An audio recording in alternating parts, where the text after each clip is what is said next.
Happy day after Halloween. It's Eric Erickson here. Welcome. The phone number, 877-973-7425. 877-97-ERIC. Welcome across the state of Georgia, the Southeast, the nation, the world, streaming on Facebook Live. It is, it's cold. Let's just put it that way. It's cold. It is really cold outside this morning. In fact, around the state of Georgia right now, temperatures in a lot of places bordering, it's in the 30s, 34 in Clarksville, 36 in Rome, 30 in Blue Ridge, all the way down in Eastman, Georgia, 37 degrees, 34 in Adairsville. It's even 39 here in Macon. It got cold, and that's not a bad thing. The cold actually this time of year seems appropriate. I hope you had good Halloween last night. The wind picked up.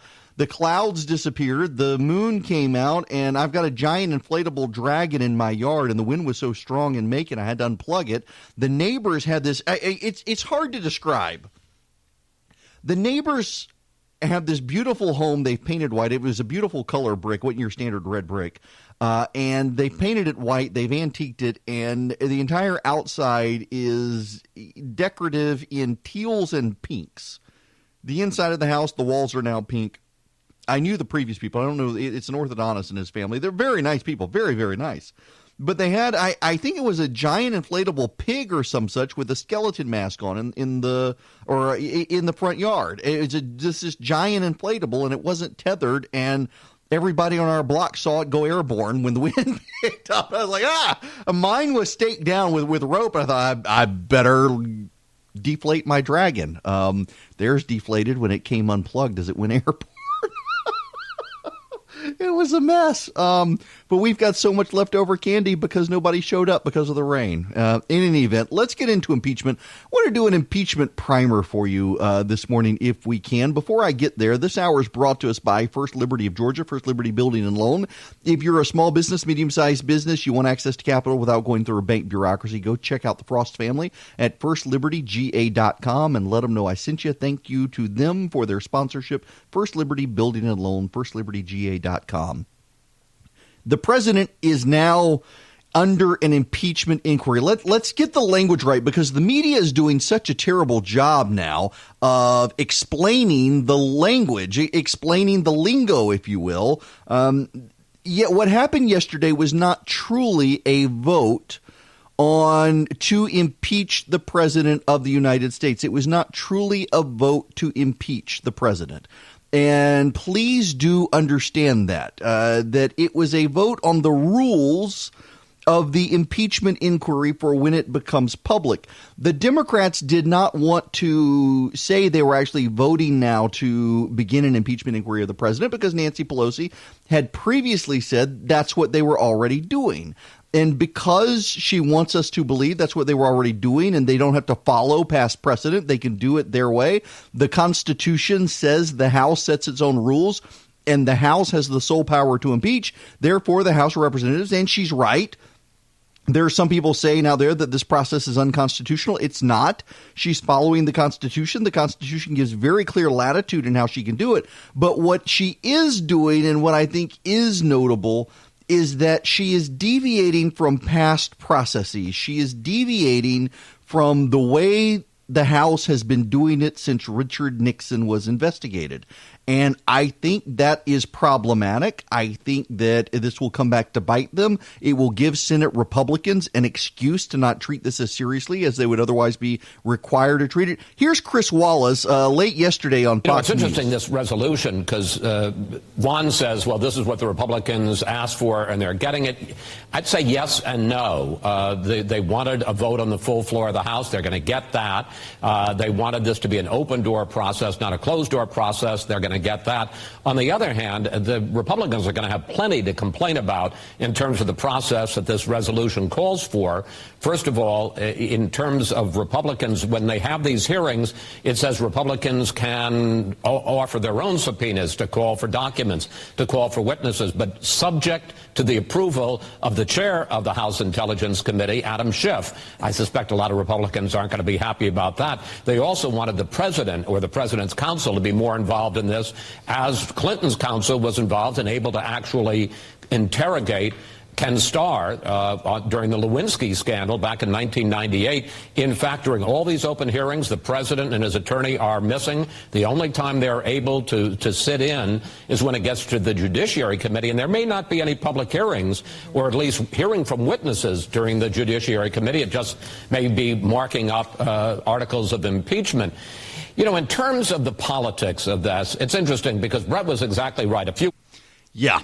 We'll leave Chris Wallace there. Yes, this is a problem. You see, when the Clinton impeachment happened and they brought Ken Starr in, what happened is the House had a formal vote to move to Henry Hyde was the chairman of the Judiciary Committee. He offered a resolution to advance an impeachment inquiry to the House Judiciary Committee to begin holding hearings to draft articles of impeachment. The very first witness they had was Ken Starr. Ken Starr came in, was put under oath, and the House Republicans asked Ken Starr questions, and the Democrats ceded their ability to ask questions to the President Clinton's lawyer. And so he probed Ken Starr on behalf of the Democrats instead of the Democrats doing it back then. Now we don't even know if that's going to happen. We have no idea if they'll be able to do that.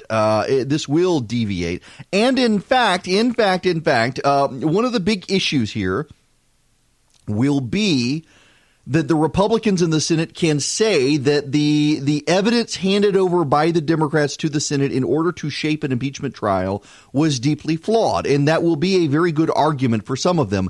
I think that's a better argument than the argument right now is that the Ukrainians still got the money, therefore there was no quid pro quo. Now, just because the Ukrainians got the money and didn't do what the president said does not mean the president did not try to get Ukraine to investigate his political opponent by using the powers of the presidency. That's the ultimate issue here in impeachment.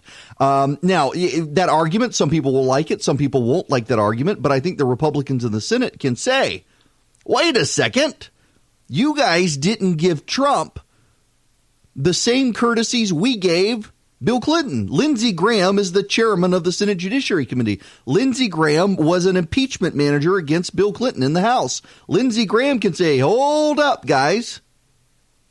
We allowed a complete exploration of the evidence in the House Judiciary Committee against Clinton. We allowed Clinton's attorney in to probe the witnesses and find weaknesses and draw out exculpatory evidence. You guys haven't done that. What the Democrats are scared of here, and this is why you need to understand that they're doing what they're doing, is they don't want the Republicans to uncover the whistleblower. That's why the Democrats are where we are right now. They don't want the Republicans to uncover the whistleblower. Now, why wouldn't the Democrats want the Republicans to uncover the whistleblower? I would submit to you the reason is because the whistleblower is a partisan Democrat who helped the Obama administration. And if the current reports are right from Real Clear Investigations, helped Susan Rice draft anti-Trump talking points, who has nursed grievances against the president and has been a serial complainer and whiner about the president behind the scenes.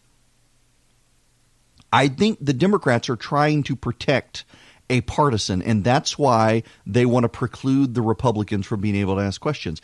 And listen, the people who hate the president can say, well, if what happened is true, it doesn't matter. No, I think it does matter. I think it matters because it shows states of mind in both directions. And I think it is exculpatory into the character of the initiation of the investigation, to the character of the whistleblower, that he essentially started throwing spaghetti noodles at the wall to see which ones would stick. And he certainly found something. He found people who complained to him. But how much did he do to try to draw out the complaints? And how long did he work with Adam Schiff? How long did he work with Democrats to build the case? Because it seems pretty clear now the way that Nancy Pelosi shifted the investigation from we're not doing impeachment to this is an impeachment inquiry, we're not having a vote.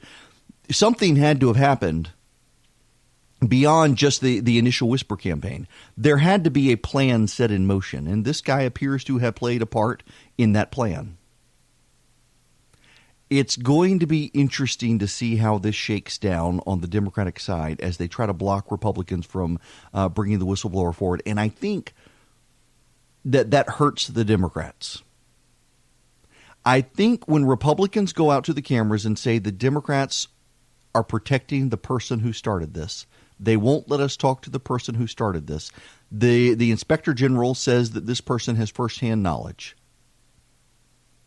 I think that hurts the Democrats. It gives the Republicans a way out on this. Now, why are the Democrats doing this? You know, I've gotten a number of emails. In fact, on my other show, I had people call in and say, well, exactly what is going on here? There's no crime. There's no statutory crime that anyone is accusing the president of violating. The Constitution says high crimes and misdemeanors. Why are we at an impeachment? Well, one, the Democrats have been wanting to do this forever. I mean, the Democrats have been wanting to do this since before Donald Trump got elected.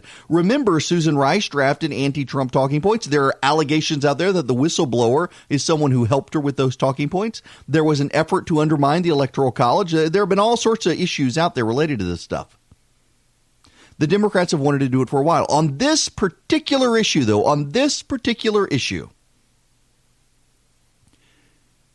when Richard Nixon and Watergate happened years ago,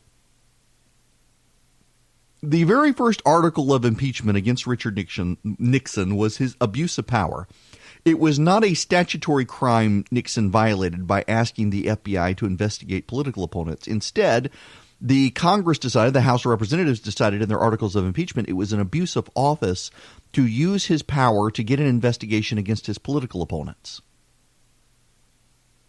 And that's what Donald Trump is accused of doing, is using his political power to get a foreign government to investigate a political opponent. Very much like Nixon in that regard.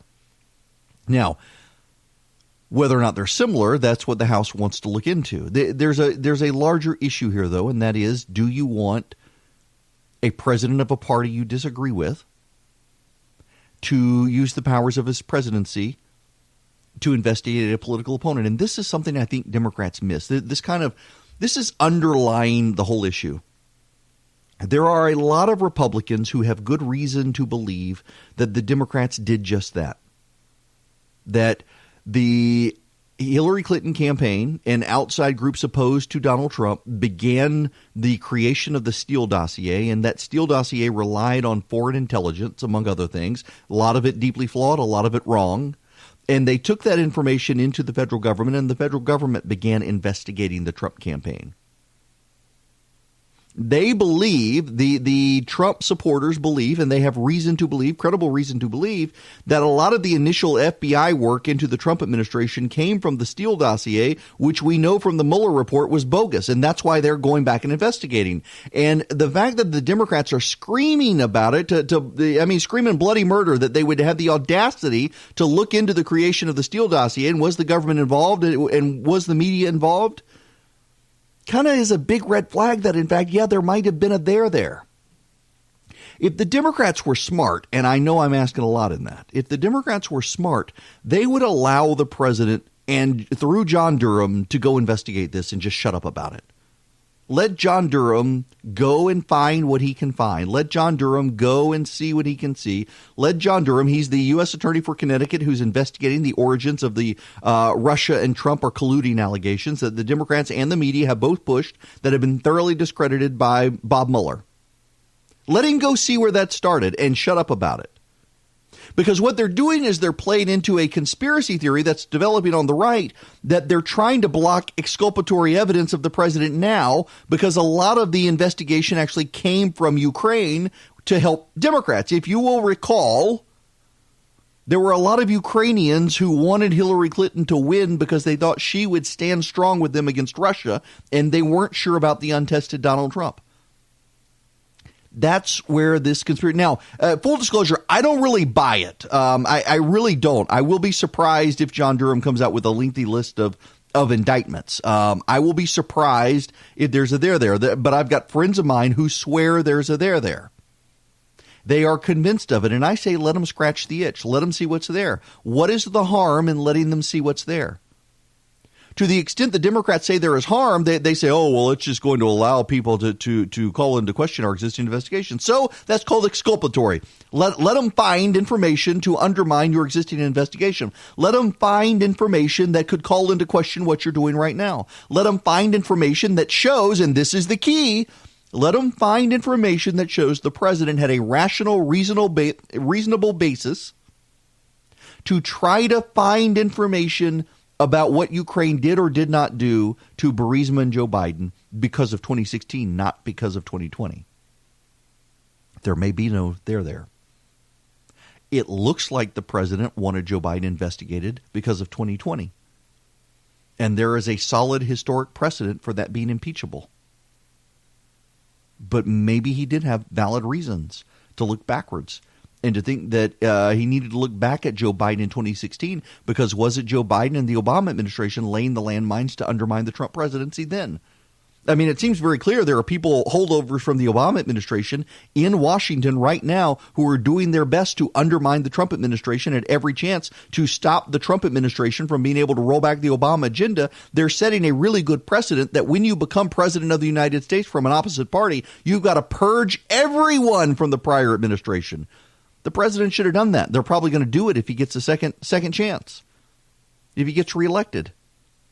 I mean, the extent to which the Obama administration officials still in government and the bureaucrats who help them still in government are trying to take out this administration is actually pretty appalling. And the media and the Democrats want to give those people a pass, and that's what the president is investigating. Has there been a concerted effort the entire time? Has there been an organized effort the entire time to undermine him? You may think there's not. You may think this is nonsense, but what's the harm in letting the man look? Welcome back. It is Eric Erickson here. The phone number, 877-973-7425, 877-97-ERIC, 877-973-7425. I know you probably don't want to at this time of the morning, but we do need to actually hear from Adam Schiff. Well, look, there's certainly some of the members. I have very little hope that they will approach the process seriously, that they will do their duty in terms of being an objective fact finder. But as you know, Chris, this is not something that I was eager to undertake. For months and months, I resisted the call for impeachment and spoke out about it and frankly, took a lot of flack from some of my supporters for not supporting impeachment because I thought this should be an extraordinary remedy. It's not something we should rush to embrace.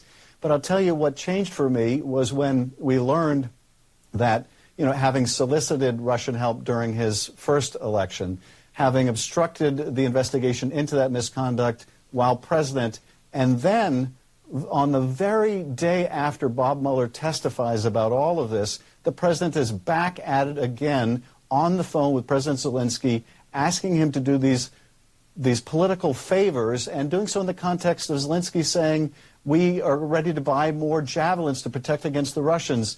That said to me, Chris, this is a president who feels he is above the law, that there is no accountability. And frankly, I think there's little more dangerous to America than an unethical president who believes he is above the law. Here's the problem with what Schiff is saying. He's been saying that since Donald Trump got elected. It's a little rich for him to say I opposed impeachment the whole time when every single thing else that he's saying, that this president acts like he's above the law, he's deeply corrupt, he all these side deals, et cetera, et cetera, et cetera. Adam Schiff's been saying that since the day before Donald Trump got elected.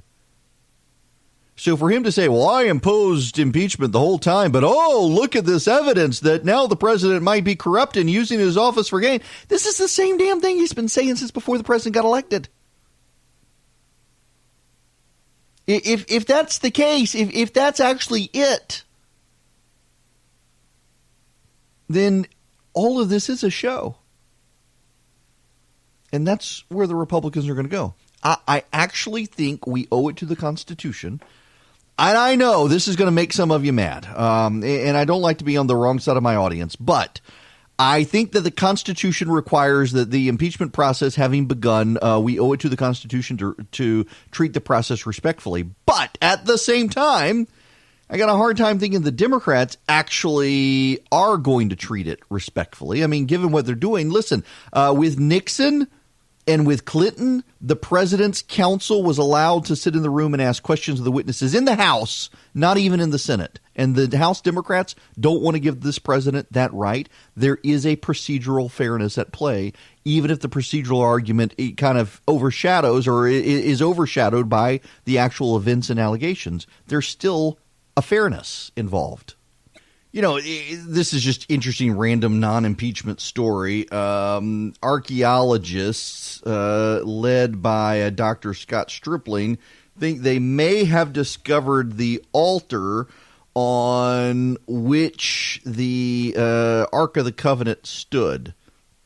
There was in 1 Kings 2:28, it says, when news reached Joab, who had conspired with Adonijah though not with Absalom, he fled to the tent of the Lord and took hold of the horns of the altar. The altar was then in Shiloh. They've been excavating a field in what would have been ancient Shiloh, have discovered a temple, and there they've discovered an altar with horns, and it kind of matches where the layout of everything said. The other thing they uncovered was a pomegranate.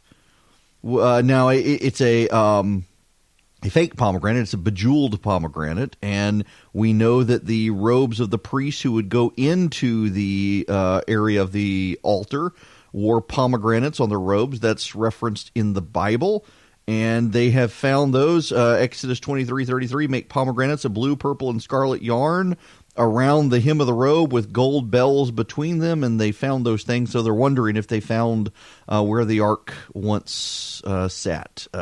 Interesting how this stuff lines up. It reminds me of a story a couple of years ago. They found broken altars and inside the wall of I forget exactly which city, maybe it was Bethel, and they found a little clay stone tablet carved in that on orders of Hezekiah, and you will recall that in the Bible, Hezekiah turned the altars into the restroom, into the bathroom there in the wall of the city, and they believe they found this. It's funny how all these things just line up over time. Let's go to the phones. Is it Jeanette in Kansas? Yeah, let's see. Can I fire up the phone line here? Well, I'm having issues now. Are you there? Nope. Sorry, folks. I'm having issues with the call screening program all of a sudden. We'll see if we can figure this out. Stick around, be patient, and we'll see if I can figure out what's going on with phones. The phone number here, if you want to call in, dare take a chance, 877-973-7425, 877-97-ERIC, 877-973-7425. I need to play you this audio from David Shalane, CNN. He is the political director for CNN, and he makes a pretty good point, I think, about where the problems are with the Democrats right now when it comes to putting themselves on the wrong side of their constituents. Yeah, it's a good question, Brooke. Last night I attended a house party that Kamala Harris was having in Newton, Iowa, and by far her biggest applause lines in the living room in this house, the stuff that excited these Democrats the most was when she said the lines about getting rid of Donald Trump, saying thank you and goodbye to him. That gets the biggest applause.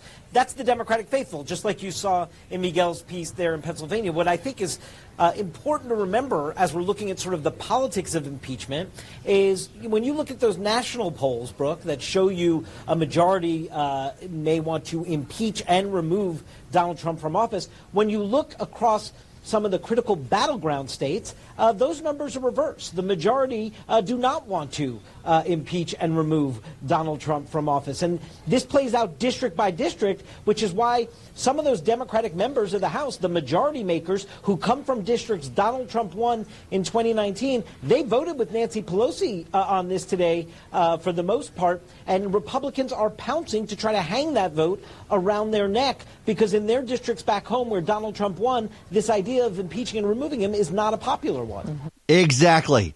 Polling nationwide shows that the nation is split 50-50 on impeaching the president. But if you go into the swing districts, take Lucy McBath's district here in Georgia, overwhelmingly Voters in these swing districts, they don't support impeachment. They want to deal with it in the ballot box. Maybe it's some voters, they want to take it out on the president. They want to vote against him. They want the opportunity to reject him. But overwhelmingly, it's those voters in those districts that they think this is nonsense. It's a political issue here. There's no there for impeachment. We're not in a situation. Listen, the polling can be skewed because so many people in California and New York and Chicago and progressive enclaves who get in the polling, they skew the deck. But you go look at the swing districts, look at the swing states, look at the polling in those states, exclude the big urban areas that are anti-Trump and were anti-Trump in 2016. Look at the swing districts, and what you have are people who do not want impeachment. You got Colin Peterson, a Democrat in Minnesota, voted against impeachment. His district overwhelmingly went for Donald Trump. These people, they don't want impeachment. And I think that matters greatly when the Democrats go to the polls next year. This could impact them. Let's try this again. Janet in Kansas, you there? I am, and it's Jeanette, Eric. Jeanette, well, welcome. Yep. Welcome. Thank you very much. Sure. What do you think about impeachment? I'm definitely not for it. I'm a Trump supporter, have been from the first day he threw his hat in the ring, and even before that when he was thinking about it. So you're one of the actual, real early Trump supporters before he got the nomination. Yes. Okay. I was getting harangued and ridiculed and that kind of thing when I would talk about this is the best person that's going to, that needs to run. He's run a business successfully. We don't need another politician. Let him come in here and straighten these everything out. Mm-hmm. And, it was just ha, ha, ha, ha. But at the same time, he was making headway and building up steam, and this whole impeachment thing is nothing but the Democrats pitching a hissy fit because they didn't win in 2016. And they're trying to do everything they possibly can to keep him from being able to run in 2020. They absolutely are. And there's nothing fair about it. I'm old enough that I was in college when Nixon was impeached. I sat and watched the whole Clinton impeachment hearings. And this is a total sham, what they're doing. It has nothing to do with whether or not he's guilty of anything. All it has to do with is them trying to show how big and how bad they are, and they're not anything.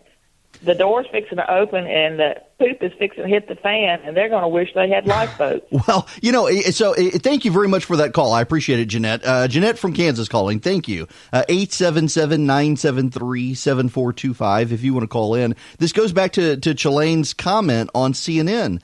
In the swing districts, in these areas around the country, people do not support impeachment.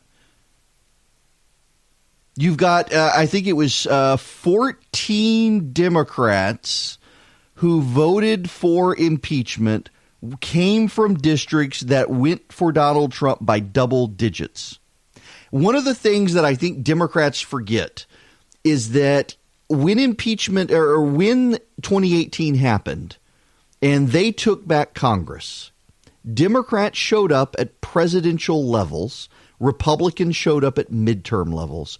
Republicans tend to turn out at a high rate during during the presidential elections and at a lower rate during midterms. And Democrats tend to do the same, except both parties behave as if it's a presidential election when their party does not control the White House. So Democrats don't control the White House, so they turned out at a presidential level in 2018. Republicans, they did control the White House. They didn't see a need. This is very similar to when Barack Obama was president and Republicans would turn out in high numbers and Democrats would not during the off-year elections. Because when it's an off-year election, you're like, we got the White House. It's okay if they take back Congress. Well, Donald Trump tried to tell everyone this would happen. And see, that's the other thing here. And I think that has soaked into the consciousness of if only a lot of Donald Trump supporters. Oh, hush, Siri. If only in Donald Trump supporters and not nationwide. But I think even with independent voters, it's in their mind that Republicans, what was their message in 2018? If you put the Democrats in charge, the Democrats will impeach the president. If you put the Democrats in charge, that's all they're going to do. And now it turns out it's true. Now it turns out that's what's happening. And the hysteria from the Democrats reinforces this. You want to listen to some hysteria here. MSNBC is rife with hysteria. If the president is found not guilty, if they impeach the president and the Senate doesn't convict the president, you will want to watch MSNBC on the day of that vote because heads will explode. I want to play you some of the hysteria. This is Steve Schmidt. Now, I need to pause for a moment on Steve Schmidt. Steve Schmidt worked for John McCain. And it is now abundantly obvious that Steve Schmidt would have given John McCain terrible advice if John McCain had gotten elected in 2008. Steve Schmidt has lost his mind.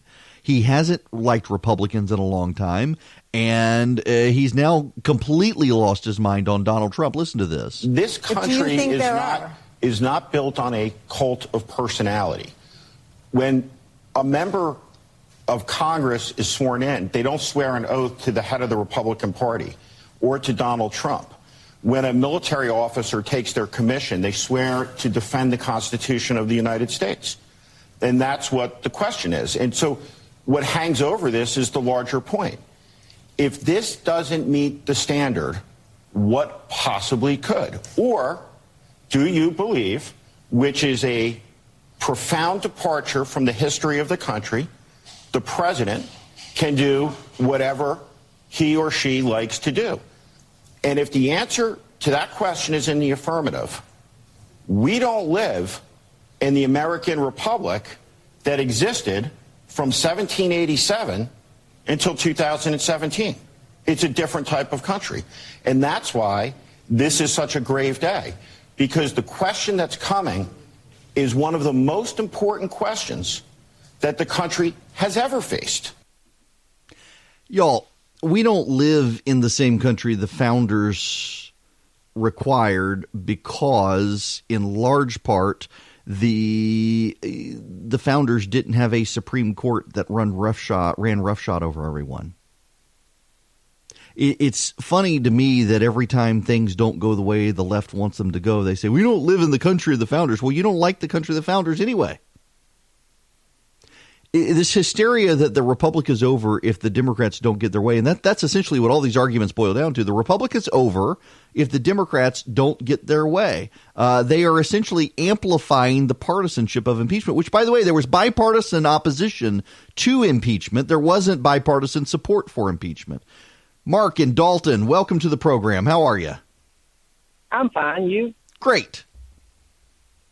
Well, I wanted to say that I entirely agree with that. You know, the Democrats ran their train through a huge roadblock yesterday when they voted, when they decided to proceed with an entirely partisan impeachment. Mm-hmm. Impeachment was never meant to be, in my opinion, a political tool to simply damage your political opponent.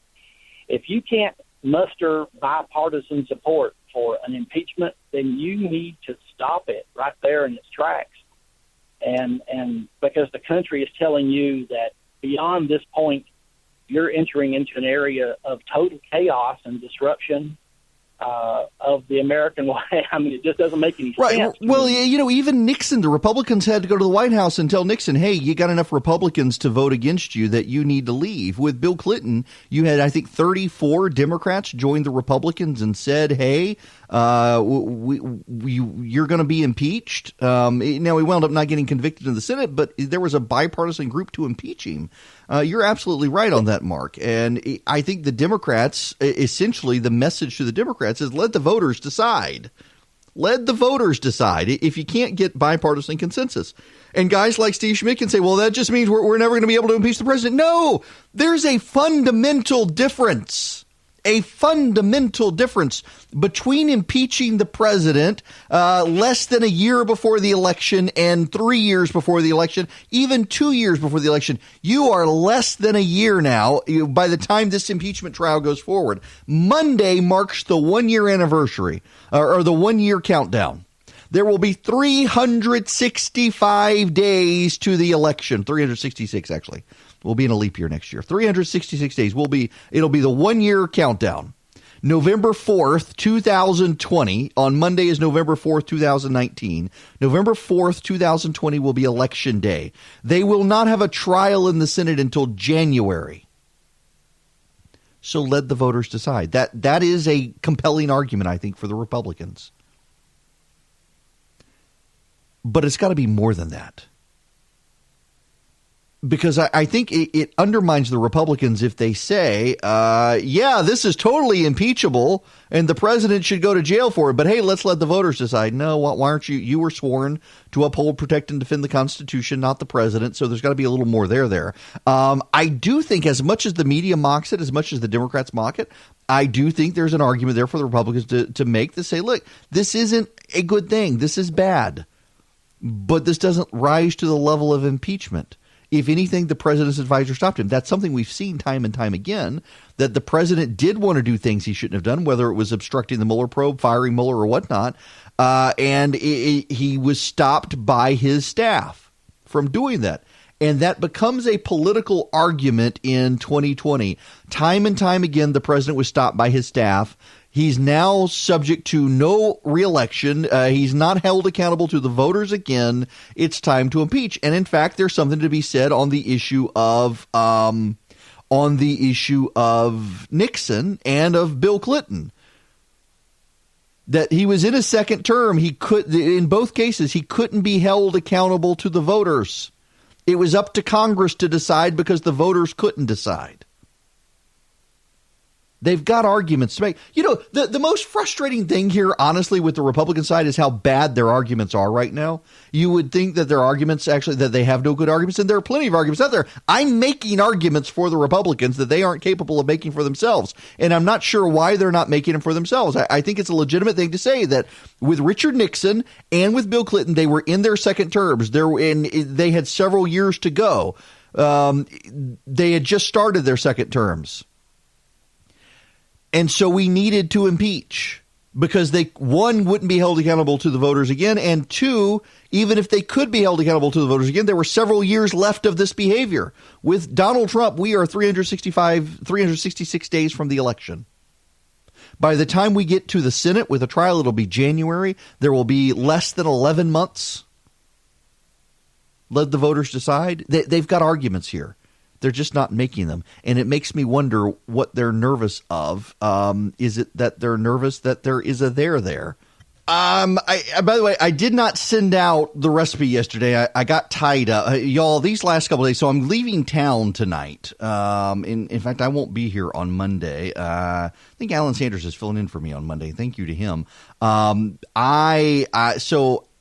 I've been so busy. I literally have been on the phone. I get off the air at noon, and I'm on the phone until 4. My other show starts. I'm on the show until 6, and then I'm on the phone again. Last night I sat on the porch and handing out candy and having to wrap up calls just to get out of town. But I will send the recipe out today, sweet potato pie. You will want to text the word recipe to 33777 to get it, and just get on the list because I'm going to start sending out holiday recipes, breakfast recipes, things to make for your family during the holiday season as you got large groups of people in the house, stuff like that.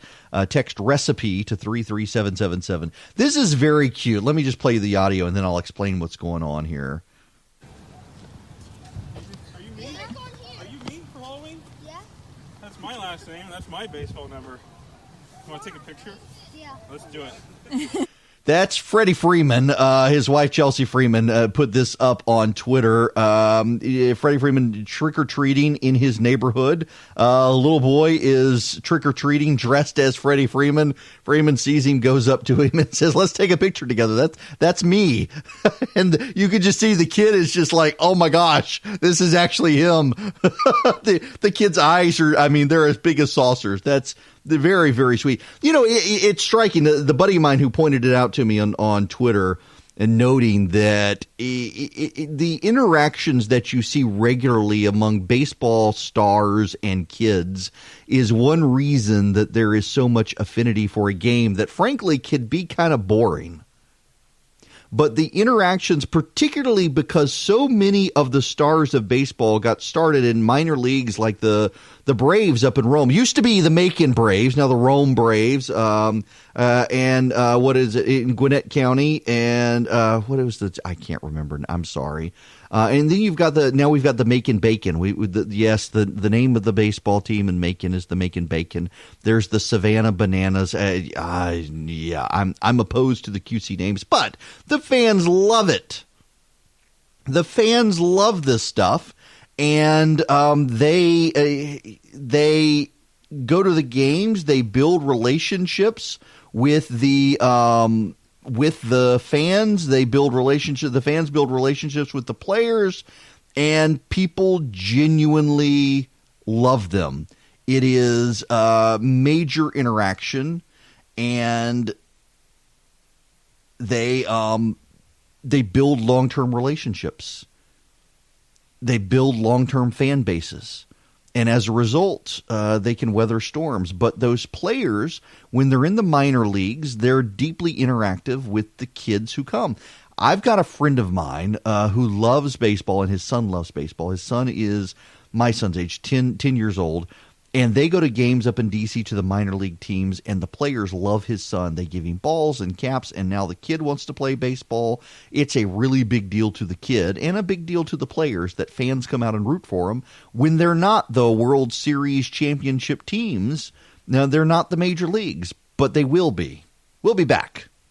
Well, there's some breaking news here we need to cover for those of you here in Georgia. State Representative David Clark has lost his chairmanship and his vice chairmanship. He was the chairman, I think, of one of the governmental oversight committees in the House, a vice chair of the Appropriations Committee.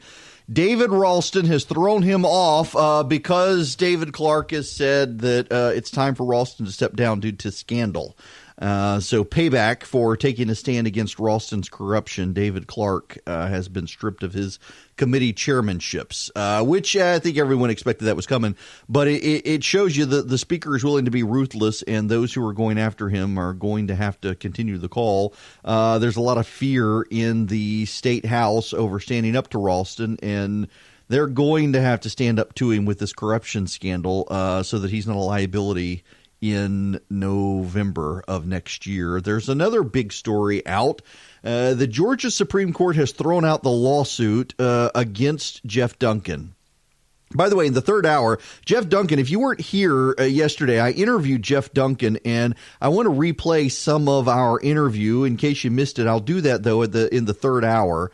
But Jeff Duncan was in a lawsuit because Sarah Riggs Amico, who's now running for the U.S. Senate, she filed a lawsuit over the 2018 election. Believe it or not, the 2018 election has been contested since the day of the election by Sarah Riggs Amico. And the reason is because 127,000 or so people did not vote in the lieutenant governor's race.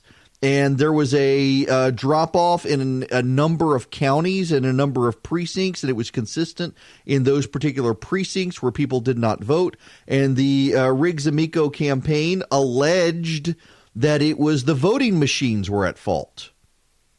Now, the Supreme Court, by the way, the decision was unanimous, and the Georgia Supreme Court is not a bunch of Republicans. It is a pretty diverse group still.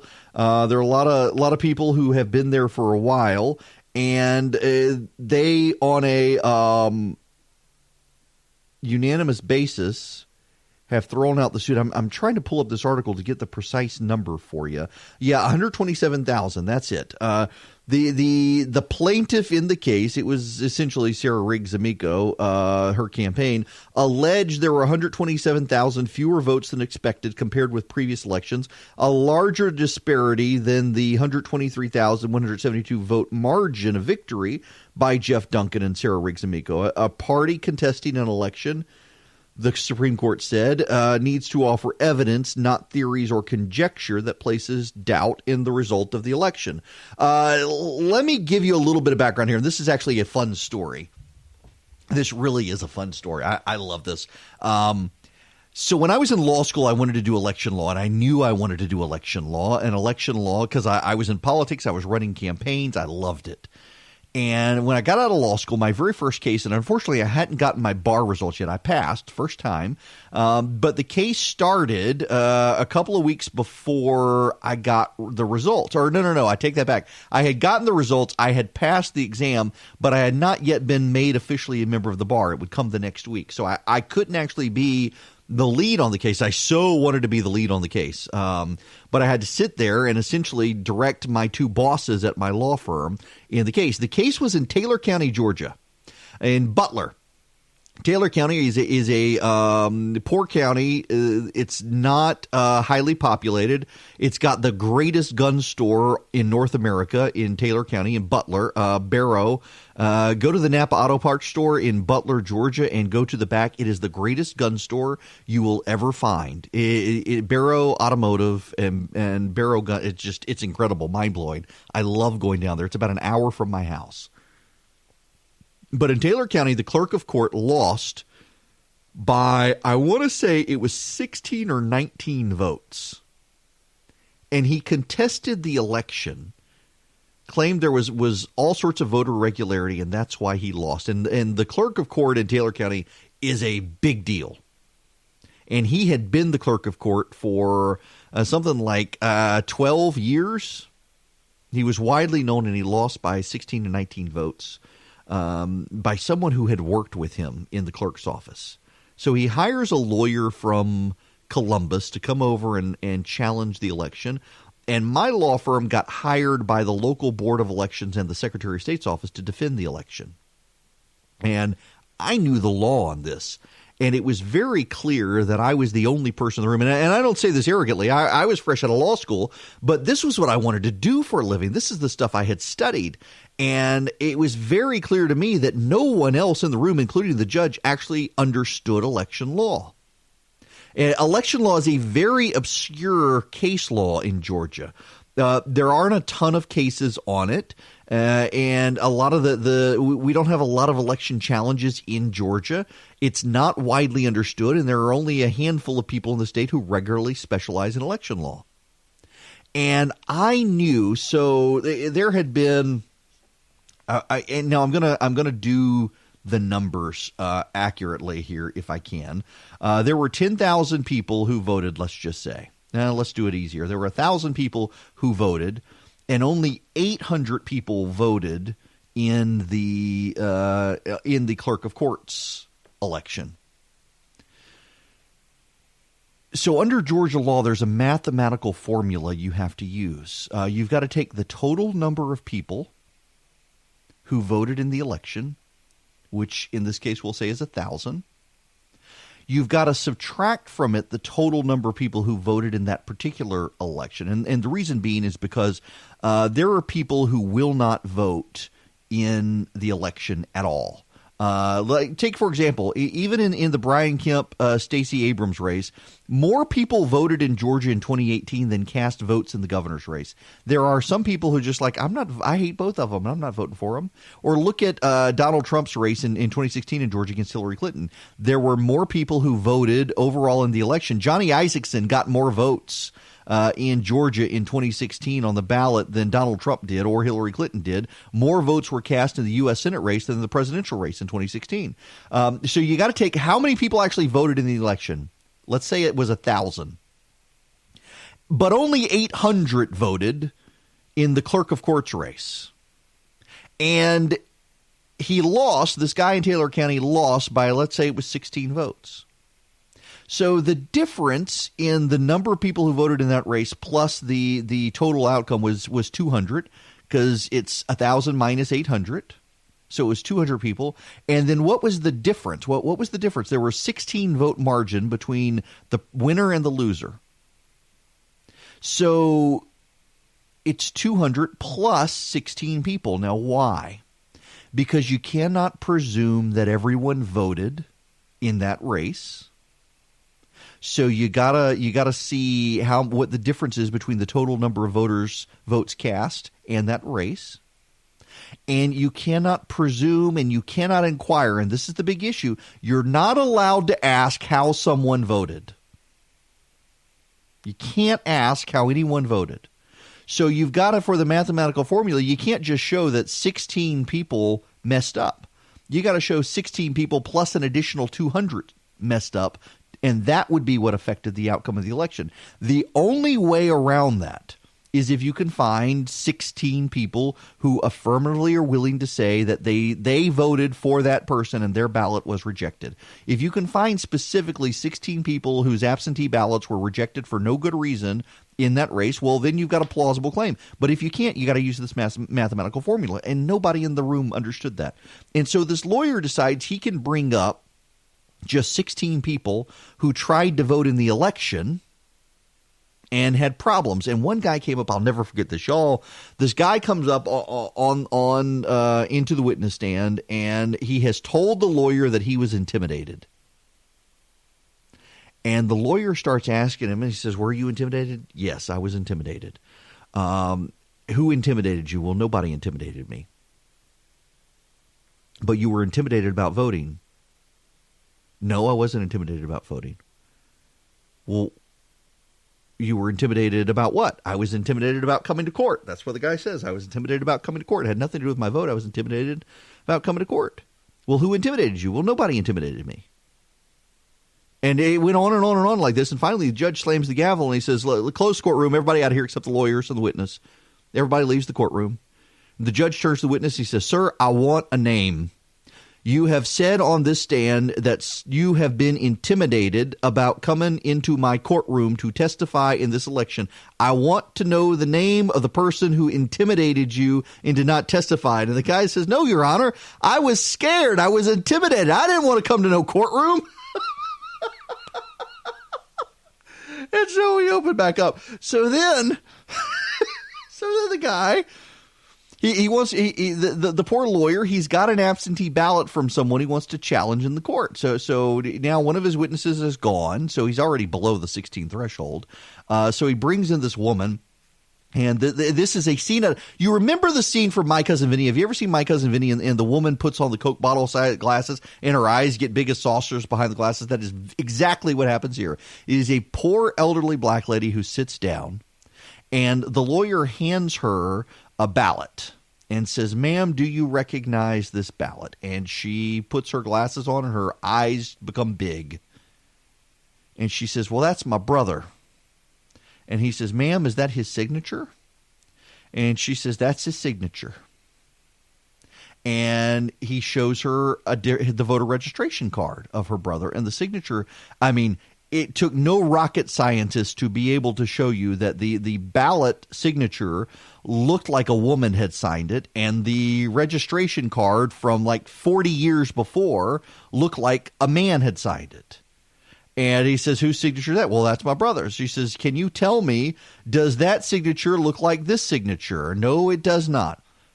He says, do you believe that your brother signed the voter registration card? Do you recognize that to be the signature he historically used? Yes, it was. Can you tell me that your brother signed the voter registration card? She says, he did not. He says, are you sure he did not? She says, I'm sure he did not. I signed his voter registration card, or his absentee ballot. And, I mean, you could just tell this lawyer is ready to send this 70-year-old woman to jail. And he says, read the fine print. And she gets it right up to her face, and her eyes squint. And she says the signature of the person who helped this person fill out this absentee ballot must also sign the ballot attesting that this person needed help. I said, did you do that? No, I did not do that. But you filled this out for your brother? She said, well, he told me who to vote for. Her brother had died before the trial, you should understand. Left that point out. And the guy says, so you signed your brother's ballot, and your brother's not here to tell anyone that you helped him. You just want us to believe that you helped him.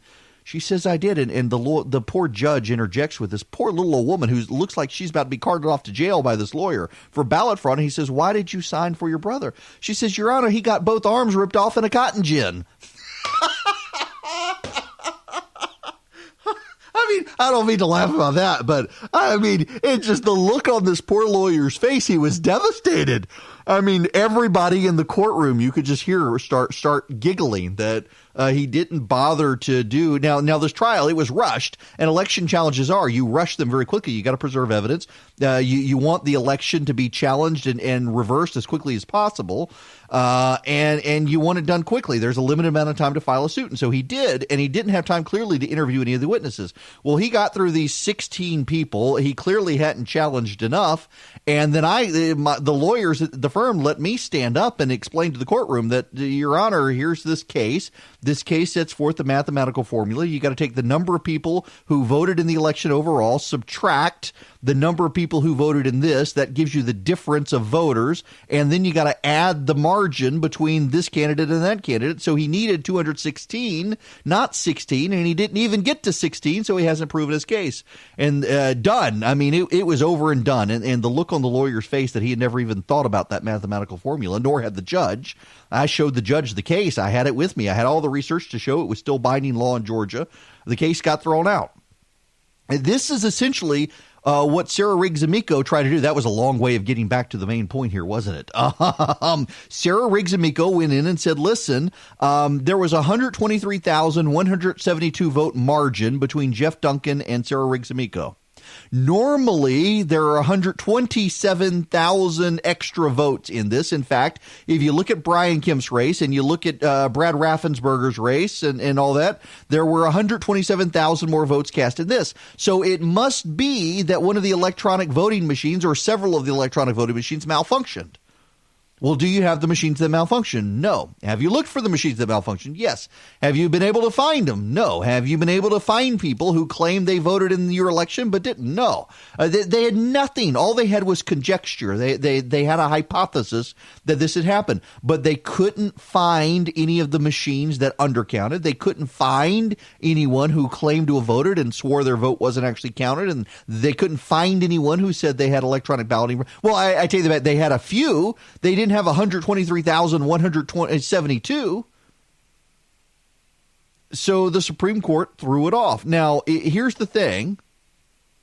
There were 80,000 fewer votes for lieutenant governor than the other. So it wasn't actually even 127,000 fewer votes.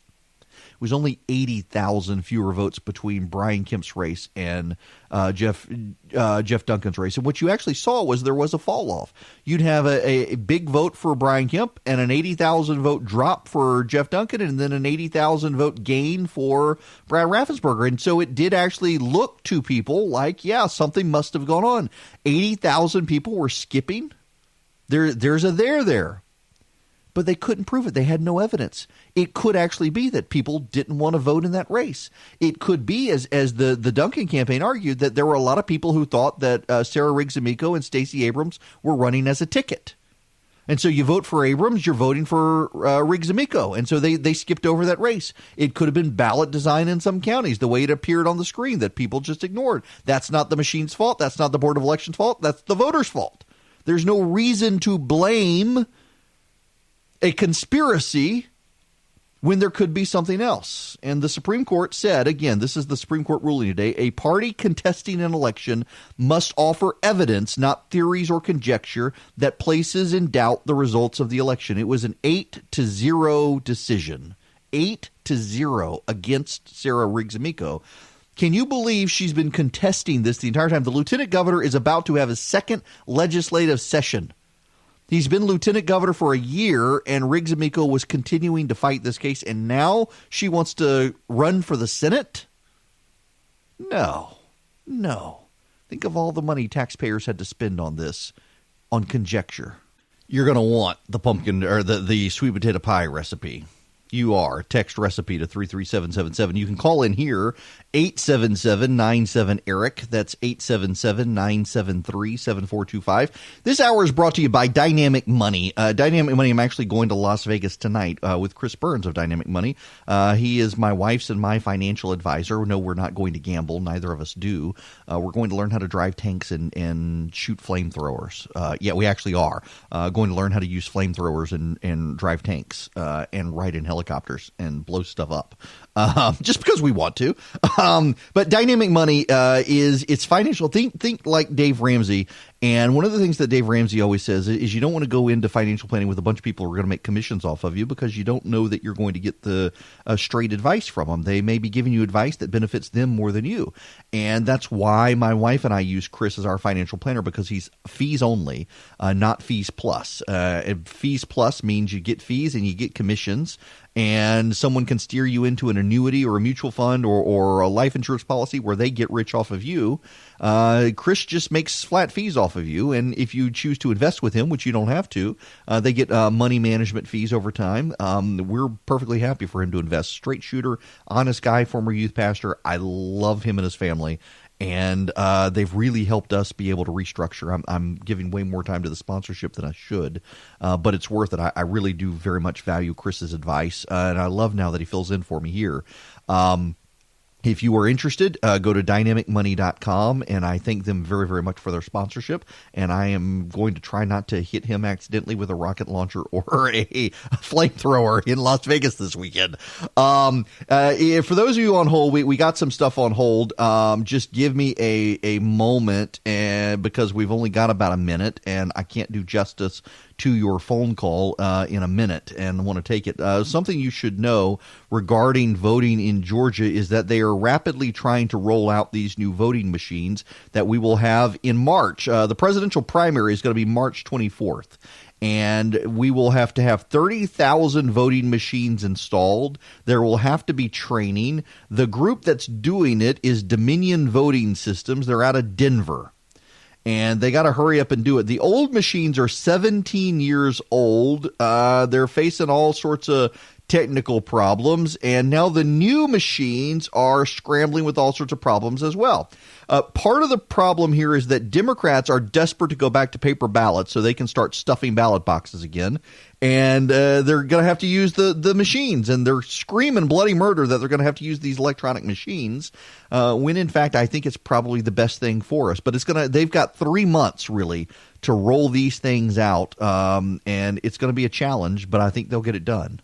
It is Eric Erickson here, the Eric Erickson Show across the state of Georgia. The phone number, 877-973-7425. I'm going to go to Robert calling from Greensboro. Welcome. Good morning, Eric. Hi there. It was nice to listen to you. So I was calling in because of the discrepancy in the voting between the governor and lieutenant governor's race. Mm-hmm. And what I found was challenging when I looked at the ballot, that the governor's race was in the left-hand side. And then tucked in just under it was the lieutenant governor's race. I actually had to go back and look for it, because once you went through the governor's race, you went on to the next column. And that's where I think the discrepancy in the vote. Robert, it's funny you should say this. This actually came up in the arguments. It was the argument before the Supreme Court as well, from the Secretary of State's office.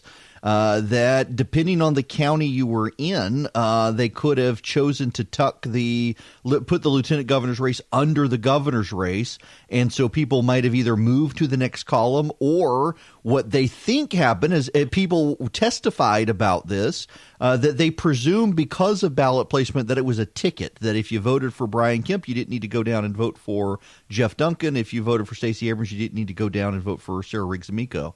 And the argument that was expressed in court as well was that if that was the case, then statistically it would have impacted Republicans and Democrats alike.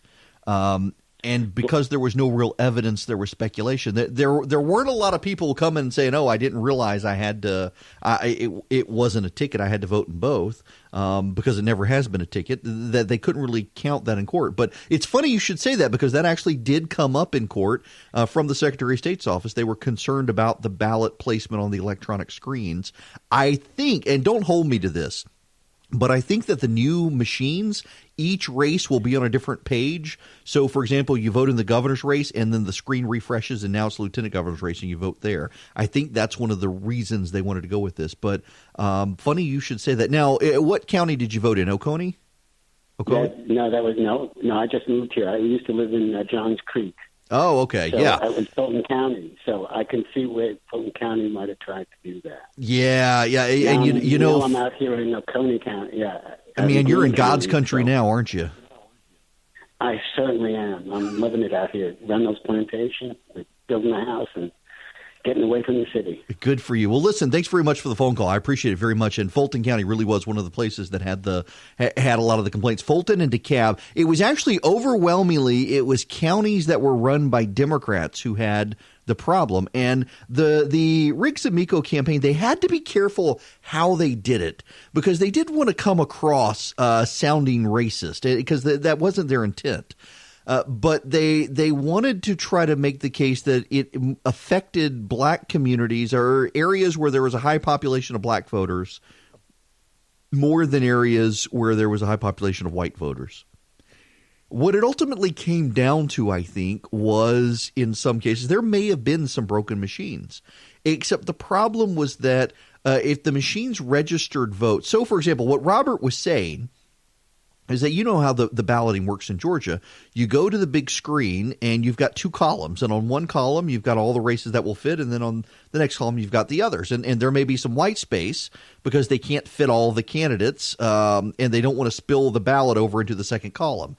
But in the governor's race, they didn't spill over the columns. You had the governor's race, and right underneath it, you had the lieutenant governor's race on the screen. So you tap for the governor, and then you go down on the same column, and you tap for the lieutenant governor. And what Robert is saying, what the Secretary of State's office speculated in, is that they thought that the entire column were people running for governor. So they tapped for governor, and then they went over into the next column was the Secretary of State's race, and they tapped there. Their other speculation was that it could very well have been that there were some people who thought if you tap for governor, because Riggs Amico and Abrams campaigned together, and Jeff Duncan and Brian Kemp campaigned together, that if you voted for governor, you didn't need to vote for lieutenant governor because they were a ticket. And there wasn't a lot of evidence. It was all speculation, but that was the problem with Riggs Amico, is she could show that the counties where there were a lot of people who voted in the governor's race and didn't vote in the lieutenant governor's race and then voted in the Secretary of State's race, those counties were predominantly Democrat, and the precincts where the undervote was significant were predominantly black. And they wanted to be very careful how they made the argument because they did not want to suggest that people were stupid. But that was essentially what they were getting at. On the other side, the Secretary of State's office, Jeff Duncan's campaign, they wanted to be very careful how they made the argument because we're dealing with 21st century wokeness and racial politics and whatnot, and no one meant anything bad by it. But did people not vote in that race because there wasn't a black person? I mean, you had Stacey Abrams running for governor, rallying black voters, and then you had Sarah Riggs Amico, who was a Mitt Romney supporter against Barack Obama. In the black community, Sarah Riggs Amico was not well thought of in certain segments of that community because she voted for Mitt Romney against Barack Obama. And so there was credible speculation there as well that she saw black voters in the very precincts that she says the vote dropped off are the precincts where it would have dropped off if voters in the Democratic pool of voters didn't like her because she supported Mitt Romney over Barack Obama. Now, she was still able to get the nomination because she ran a strong campaign against someone who had no money. She outraised them. She outfunded them. She outworked them. She was able to get the Democratic nomination. But you get into the general election, voters don't have to vote. They can show up. They can cast a vote in one race and go home. They don't have to vote in every race. And there may have been Democratic voters who didn't like her because she wasn't a Barack Obama supporter. She was a Mitt Romney Republican. And that's, by the way, is she's running for the Senate now against David Perdue, and that's what Teresa Tomlinson, John Ossoff, and Ted Terry are using against her, that she was a Republican. She says she left the Republican Party, or really the Republican Party left her. She's not suddenly a hyper-progressive Democrat. She's a blue-collar, union-supported Democrat, and she liked Mitt Romney over Barack Obama. And that's going to come back to get her. It is going to come back to get her, I suspect. And her campaign also has the bankruptcy issue they got to deal with. We need to move on from there, though. And the phone number, if you want to be a part of the program, 877-973-7425. 877-973-7425. The governor is launching a health care reform proposal in Georgia. And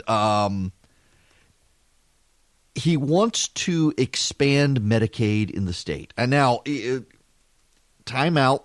And I got to be briefed on this. They're texting me right now to see if I can talk to them this afternoon about it.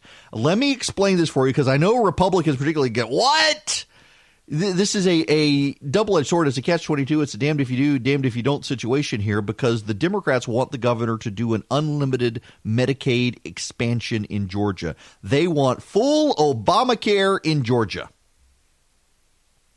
And Governor Kemp says no, it'll bankrupt the state. He does want to spend $300 million, though, to help poor people in Georgia on health care, and there's something he's going to do. And to understand this, I need to step back for a minute, and I need to talk to you about my buddy Jeff. My buddy Jeff is a trainer. He fixes gym equipment. He's a cyclist. He is in super healthy, tip-top shape. And he is a small business owner. He pays for his own health care insurance.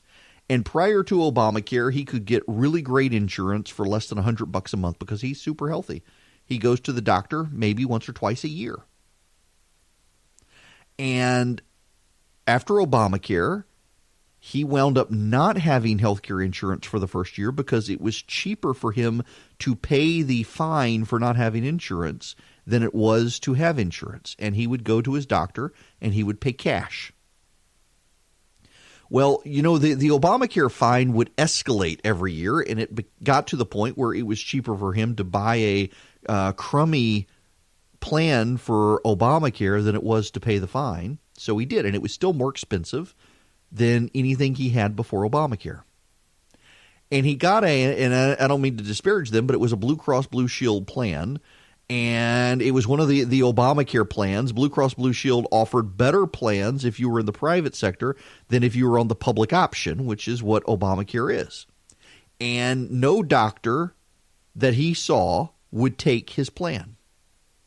So he was having to pay for insurance and still pay out of pocket if he wanted to be seen. The only people who would take his plan were emergency rooms and hospitals. So if he wanted regular treatment that his insurance would cover, he would have to go to the emergency room, which was exactly the opposite of what Obamacare intended. Obamacare intended to give everyone insurance to keep them out of emergency rooms. Well, now his insurance required him to go to the emergency room if he wanted to be seen, and it really made him mad. And he's still dealing with the issue. Part of the problem is the way the federal plans work. When Donald Trump became president, led by Tom Price, the former Georgia congressman, former Health and Human Services secretary now, the way Obamacare, the Trump administration wants to get it to work is essentially to undermine it, to allow states to, instead of using the federal website and picking federal plans, to create plans in their state that are broad and expansive without all of the insurable requirements. So, for example, the federal plans, one of the reasons the federal plans are so expensive is that men are required to pay for gynecology. They're never going to get pregnant, men. I'm not down with the trans stuff. Men are never going to get pregnant, and they're probably never going to have breast cancer, but they were required to pay for OBGYN services and mammogram services. And they didn't like it. It drives up costs. All of the things that the Obamacare plans required people to pay for that people would never use just drove up the costs. So the Trump administration has come in and said, you know what, let's get rid of all of that stuff. Let's let the states decide what are the minimal requirements for insurability. Let them build their own websites and use their resources, and we will give them money to subsidize. So in Georgia, that's what Brian Kemp wants to do. He wants to go outside of the federal system, allow insurance companies to create plans for Georgians with minimal insurable coverage. You can pick what you want covered. If you're a dude and you don't want to pay for mammograms and gynecology, you don't have to.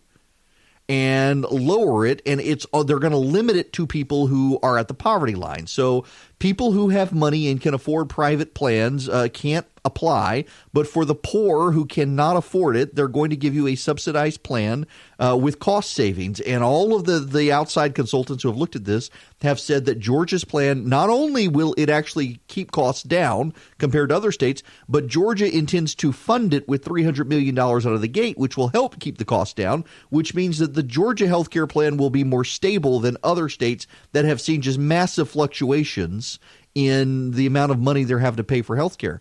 The governor announced part of it yesterday. Jeff Duncan talked to me about it a little bit. And again, I'll get into Jeff Duncan's interview from yesterday at the bottom of the next hour. We'll replay part of it. It's worth replaying if you missed it. But they're going to have more on Monday, and they're trying to brief everybody, give everybody a heads up on what's actually happening. The Trump administration looks set to give them the waiver, and a lot of the outside economists are saying, yeah, this is actually going to be good. Now, what is the Democrat argument? You do, to be fair, understand the Democratic argument. The Democratic argument is that we need to move towards a Medicare, not Medicaid, Medicare for all situation.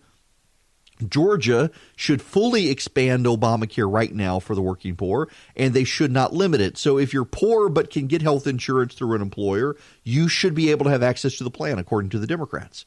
If you're poor but don't meet the threshold of subsidy, you too should be able to get in here if you want. And the Kemp administration is essentially saying that to save costs, to keep costs down, and to make it accessible to people who actually need it, they're going to restrict the people who can come into it. Now, you can say that, well, if you restrict the pool of people for insurance, isn't it going to drive up the overall cost per person? Yes and no. It could, except they're going to be able to buy into pools of insurance that other people can buy into. That the people who can't get the subsidy, they can buy into these plans as well. And by letting the subsidized and the unsubsidized both get into plans, you help lower the overall cost. So you incentivize the people who can't get a subsidy to go into this plan because of its reasonable price, and you incentivize the subsidized person going in and helping bring down the cost. So it's a win-win on both sides. It makes sense to me that they're doing it. He did not want to expand Obamacare or Medicaid at all in the state, but we really have no choice. The Democrats are already out attacking the plan. They haven't even seen all the details, neither have I, but they're already attacking it, saying it's not enough. And that's going to be an issue that the Democrats are going to have to deal with next year on the campaign trail, is that they want to blow the budget on the state budget to the point that we would have to raise taxes. Remember, the governor wants to cut taxes this coming year, and I don't know that they're going to be able to afford everything. They want to give teachers another pay raise, and they want to cut taxes. The Democrats, meanwhile, they want to give the teachers a pay raise, and they want to make sure everyone is on a public option, including rich people. They can't pay for that. It would bankrupt the state, and yet that is what they want to do. And tax increases will be a big issue. It's going to be a big issue for Elizabeth Warren as well. Elizabeth Warren now under withering fire for her plan, and now she's got a number, $25 trillion. $25 trillion for her Medicaid for all. And that's what it is. It's not Medicare. They call it Medicare, but it's going to be like Medicaid for all. And it's going to cost us $25 trillion, more than our current national debt. And Democrats are the ones attacking her. I'll give you the details when we come back. So we got the Georgia-Florida game this weekend. Who's going to Jacksonville? You may be on the road right now on the way to Jacksonville. I assume you're waiting until after work to go to Jacksonville. There's nothing in Jacksonville except the Georgia-Florida game. You can go to the beach, except it's going to be beach on the cold. It's going to be cold on the beach. As that cold front has come through, lots and lots of people headed down to Jacksonville. It looks like they're going to be keeping the Georgia-Florida game there for a number of years to come. Stay safe, don't drink and drive, all that good stuff as you head down to Jacksonville. The phone number here, 877-97-ERIC, 877-973-7425. We'll get to Elizabeth Warren here in just a minute, but I find this hilarious. A group of climate activists, they were crossing the Atlantic by sailboat. They were headed to a UN summit in Chile, and they were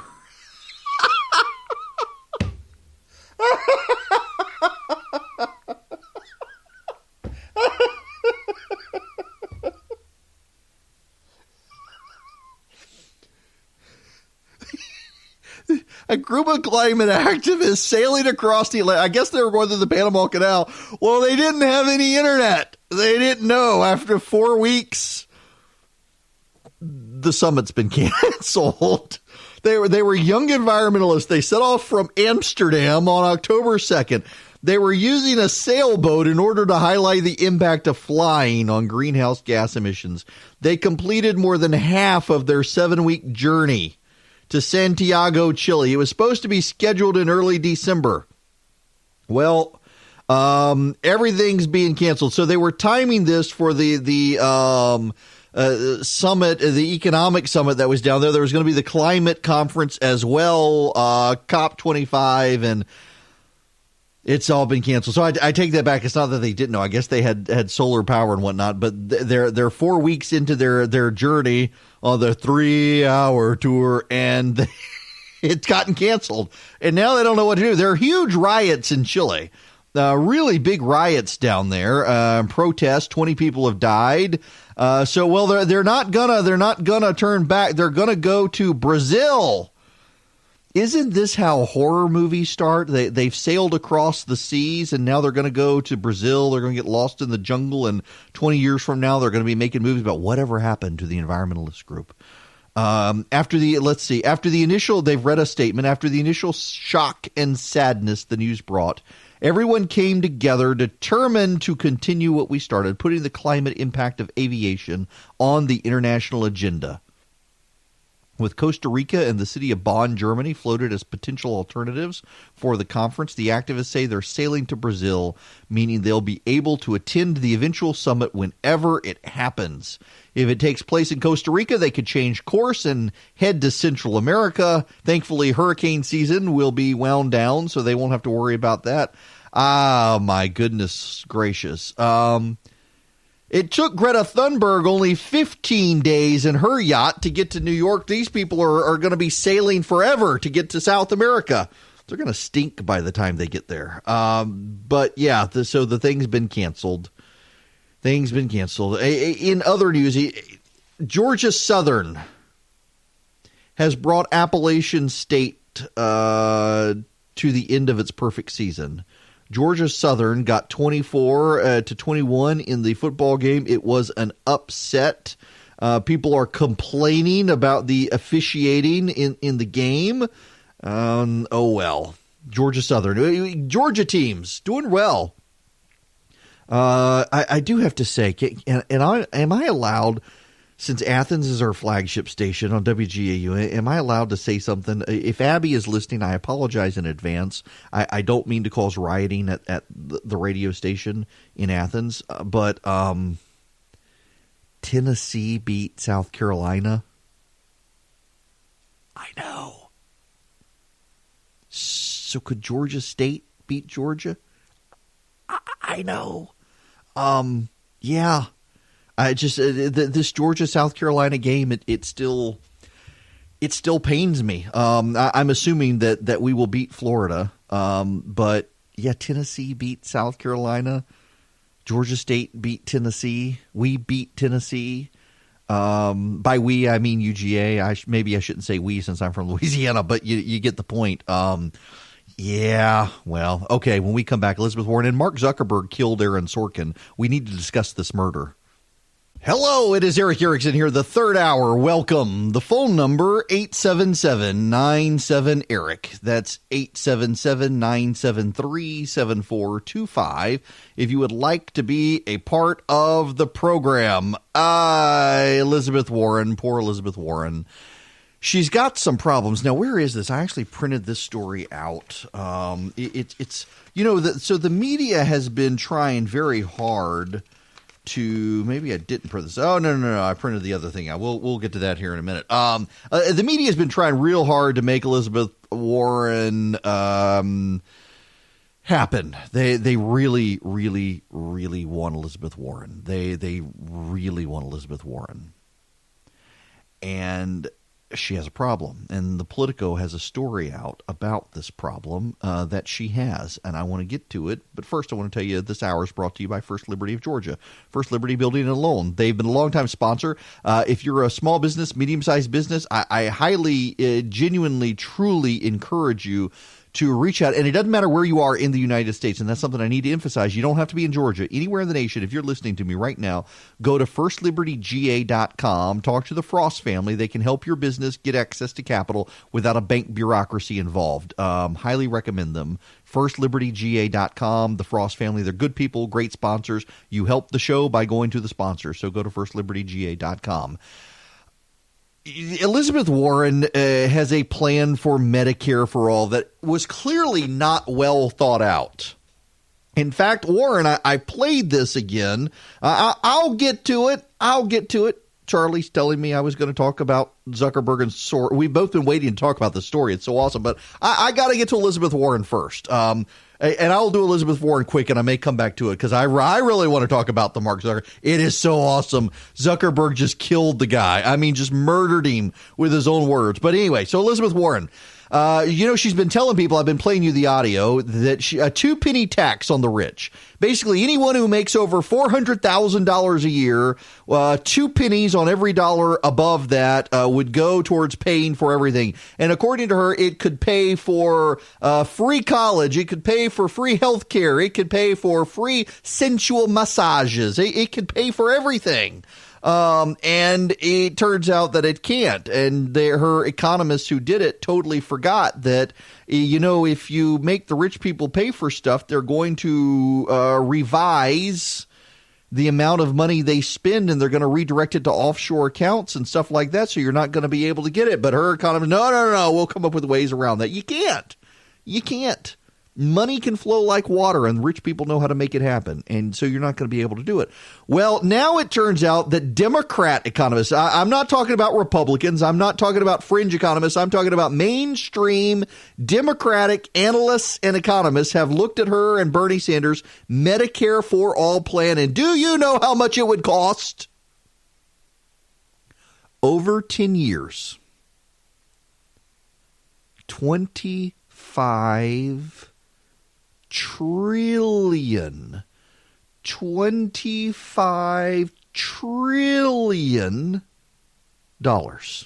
over 10 years.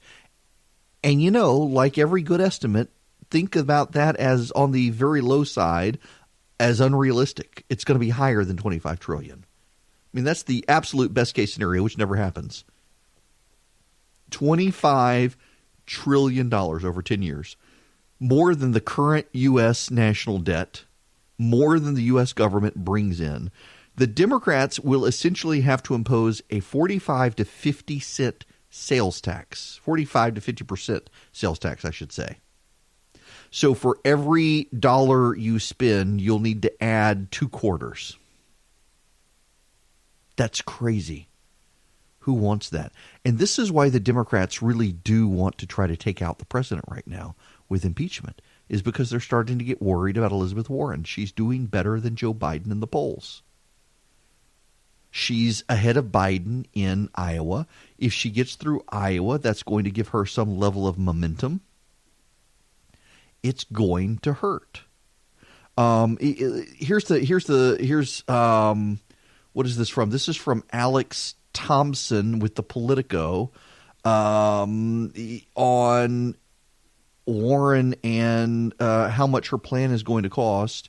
Here's what Warren says. Any plan who opposes my long-term goal of Medicare for all and refuses to answer these questions directly should concede they've got no real strategy on how to control crushing costs. This is a problem. She wants to attack other people, and she wants to put Biden, Klobuchar, and Buttigieg on the defensive. She wants to essentially say, yeah, my plan's going to cost this much money, but what's your plan? I've got a plan and I've got costs. But it's cray-cray when you actually think about how much it's going to cost. It is going to cost, I'm sorry, there's a revision. I'm sorry.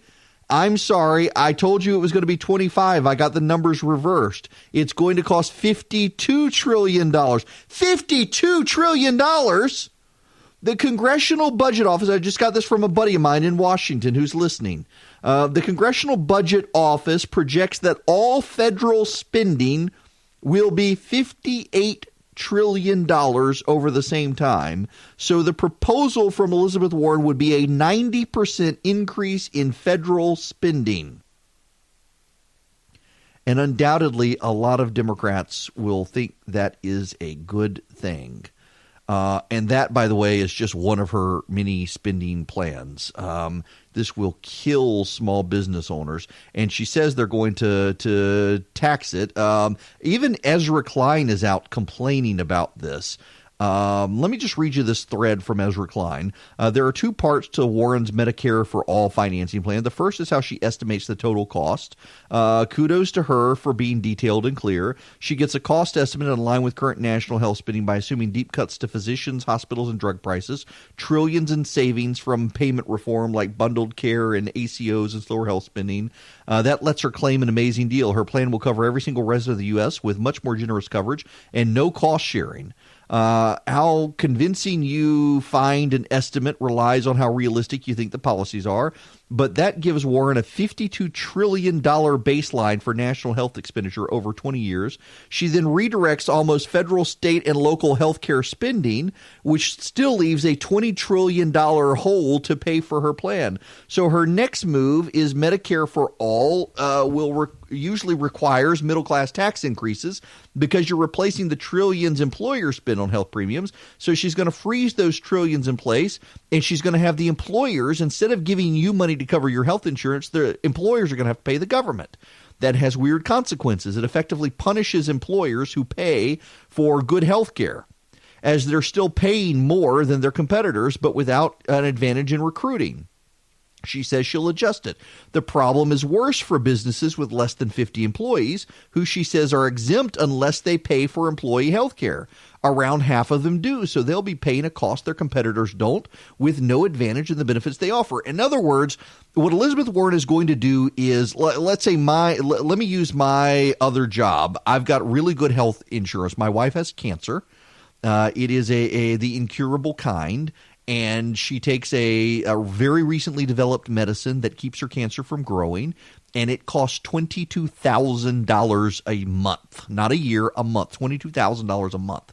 After insurance were to kick in, it would cost us $16,000 a year, or $16,000 a month.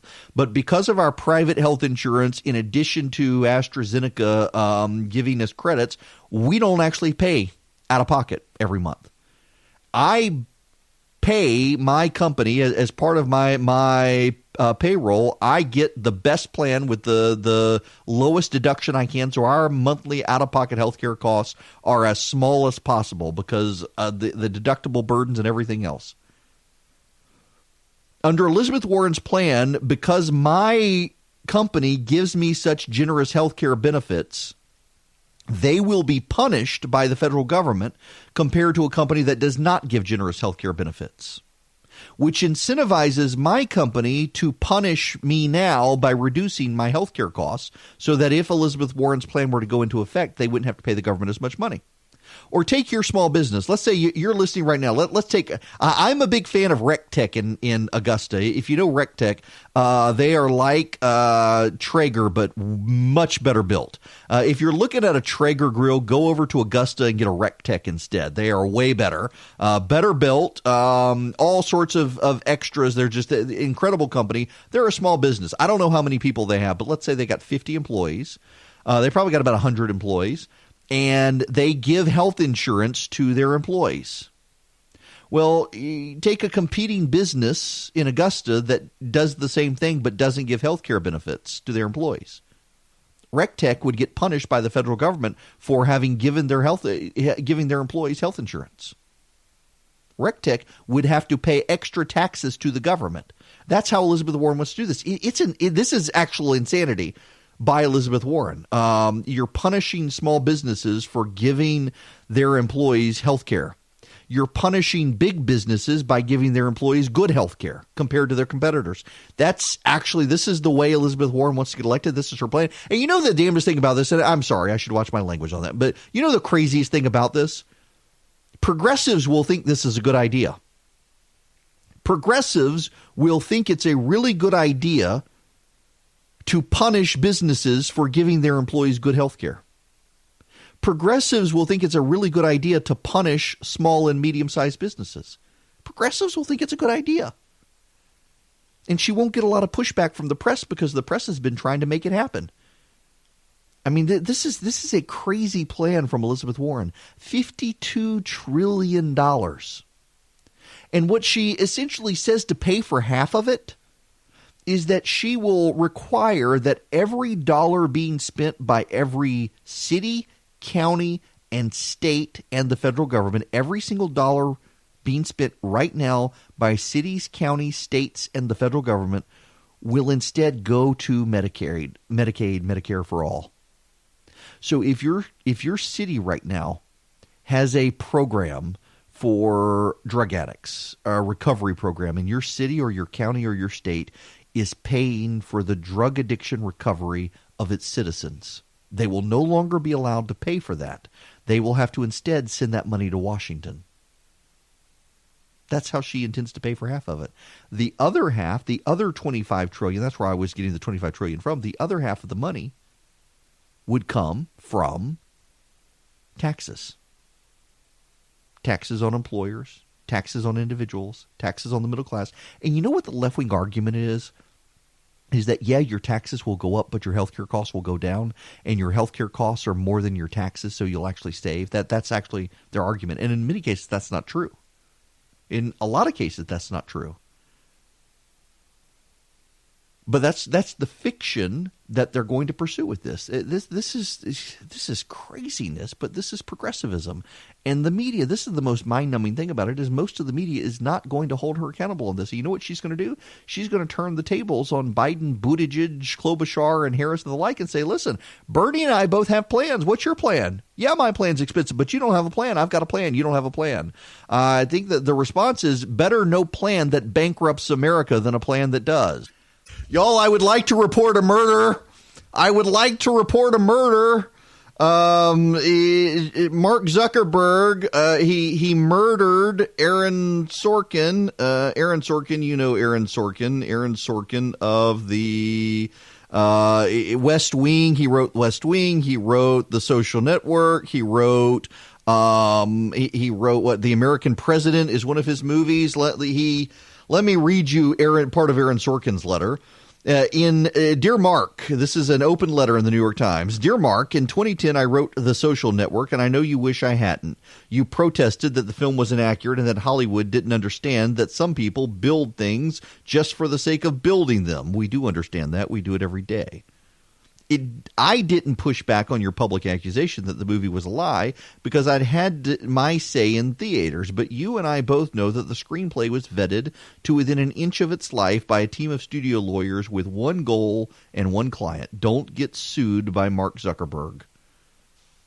It was hard not to feel the irony when I was reading excerpts from your recent speech at Georgetown University in which you defended on free speech grounds Facebook's practice of posting demonstrably false ads from political clients. I admire your deep belief in free speech. I get a lot of use out of the First Amendment. More important, it's a bedrock of our democracy and it needs to be kept strong. But this can't possibly be the outcome you and I want, to have crazy lies pumped into the water supply that corrupt the most important decisions we make together, lies that have a very real and incredibly dangerous effect on our election and our lives and our children's lives. Don't say Larry Flynt. Not even Larry Flynt would say Larry Flynt. This isn't the same as pornography, which people don't rely upon for information. Last year, over 40% of Americans said they got news from Facebook. Of course, the problem could be solved by those people going to a different news source, or you could decide to make Facebook a reliable source of public information. The tagline on the artwork for The Social Network read in 2010, "You don't get to 500 million friends without making a few enemies." The number sounds quaint just 9 years later because 1/3 of the planet uses your website. And right now on your website is an ad claiming that Joe Biden gave the Ukrainian Attorney General $1 billion not to investigate his son. Every square inch of that is a lie and under your logo. That's not defending free speech, Mark. That's assaulting truth. You and I want speech protections to make sure no one gets imprisoned or killed for saying or writing something unpopular, not to ensure that lies have unfettered access to the American electorate. Before I get to Zuckerberg, I would just like to say that political speech was the intention, not pornography. You know, pornography in this country has more protection under the First Amendment, thanks to the Supreme Court, than political speech. But political speech was the purpose of the First Amendment, protecting political speech, protecting religion, protecting the press. They're all aspects of protecting speech. And in free political speech, people have the right to lie, whether you like it or not. I mean, for goodness sakes, the things that go back to 1800, go back to the claims made in the 1800s about Thomas Jefferson and John Adams. John Adams' supporters called Thomas Jefferson a mean-spirited, low-life fellow, the son of a half-breed Indian squaw, sired by a Virginia mulatto father. That was an actual statement made about Thomas Jefferson. The Jefferson campaign said of John Adams, oh, I sneezed. I hit the mute button, though. John Adams, Thomas Jefferson's supporters said of John Adams that this is actually a claim made by Thomas Jefferson supporters against John Adams. He was a hideous, hermaphroditical character who has neither the force and firmness of a man nor the gentleness and sensibilities of a woman. Those were actual lies said, that John Adams was a hermaphrodite and Thomas Jefferson was the son of a half-breed Indian squaw. Those were the actual lies told by the American founding fathers who wrote the Constitution and the First Amendment. You may not like that lies get said in politics, but lies get said in politics all the time. If you like your plan, you can keep your plan. That is a lie that the Democrats would have been fine airing. In fact, the Democrats defended it and said it wasn't a lie. And now here come these people. Oh, Donald Trump is doing well on Facebook. We must hate Facebook. We must get Facebook to shut him down. I mean, that's essentially what it is. They were fine with lies being spread by Barack Obama on Facebook. They just don't like that Donald Trump kicked their butt on Facebook. So what was Mark Zuckerberg's response to this? He put up a quote on his Facebook page, no less. America isn't easy. America is advanced citizenship. You got to want it bad because it's going to put up a fight. It's going to say, you want free speech? Let's see you acknowledge a man whose words make your blood boil, who's standing center stage and advocating at the top of his lungs that which you would spend a lifetime opposing at the top of yours. You want to claim this land as the land of the free? Then the symbol of your country can't just be a flag. The symbol also has to be the one of its citizens exercising his right to burn the flag and protest. Show me that, defend that, celebrate that in your classrooms. Then you can stand up and sing about the land of the free. That's Aaron Sorkin writing in The American President, the movie where he was the screenwriter. Mark Zuckerberg throwing Aaron Sorkin's own words in his face. Listen, if the media and the government are stepping in to tell you that what you say is a lie, then you don't have free speech. You have the right to lie under the First Amendment. You may be held accountable for that lie. You may defame someone and be sued for that lie. There are repercussions for your lies. But you can lie under the First Amendment. Barack Obama said if you like your health care plan, you can keep your health care plan, and that was a lie. And that was a lie the media defended as true. Could he have run that on Facebook? Because the media said it was true, but it turned out to be a lie. But they don't want to talk about that. They only want to talk about Donald Trump. It is Eric Erickson here. The phone number, 877-973-7425. 877-973-7425. Yeah, I do. I'm going to go there. Let me go on a little bit of a deep dive here. Or actually, it's not even a deep dive. It's a 50,000 look down. Yesterday was Halloween, and I have so this is the moment in the show where you realize, or some of you may think, okay, this guy, maybe he's a little nuts. Everybody around me now braces. It is essentially a part of our Western Judeo-Christian heritage that we value free speech. The reason is because, historically, going back to the Roman Empire. It was the lack of free speech and the free exercise of a religion that allowed the Romans to persecute the Christians. As Christianity advanced and they sought to put aside paganism, Christianity, particularly as exercised by the Catholic Church in the 14th, 15th, 16th century, was pretty brutal. And it led to the rise of the Reformation 502 years ago yesterday, when Martin Luther nailed his 95 Theses to the door of the church in Wittenberg, Germany. And one of the values that came out of the Reformation and spread particularly to English-speaking society as the British Empire spread was the idea of free speech, was the idea of an exercise of religion. The founders in this country were very mindful of the fact historically the number of wars in Europe and elsewhere that came about because of religious differences, particularly in continental Europe, Protestants versus Catholics, various denominations of Protestants fighting each other. And so they prided themselves in supporting a robust free speech and a robust allowance of the exercise of religion. People forget that in the colonies and even in the early states, the states themselves had organized religion. In Georgia, the Baptist Church and the state were joined at the hip. In Maryland, it was the Catholic Church.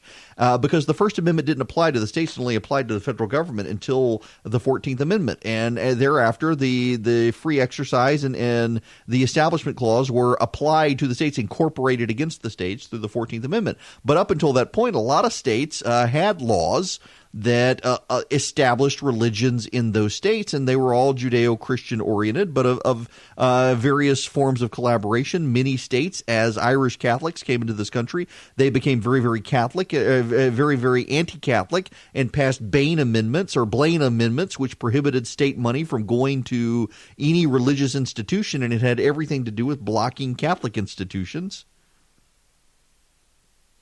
But this idea of free speech and free exercise of religion comes out of our Christian, Judeo-Christian heritage in the West. And it is not a surprise to me at all that as Christianity declines in the West, we are seeing this ugly authoritarian stuff rise. And you can say, well, Trump is authoritarian, but Trump's not really into religion, is he? I mean, he just put a heretic in charge of religious outreach, a prosperity gospel minister who's been divorced repeatedly and believes that Jesus isn't the only begotten Son of God. She said that on video.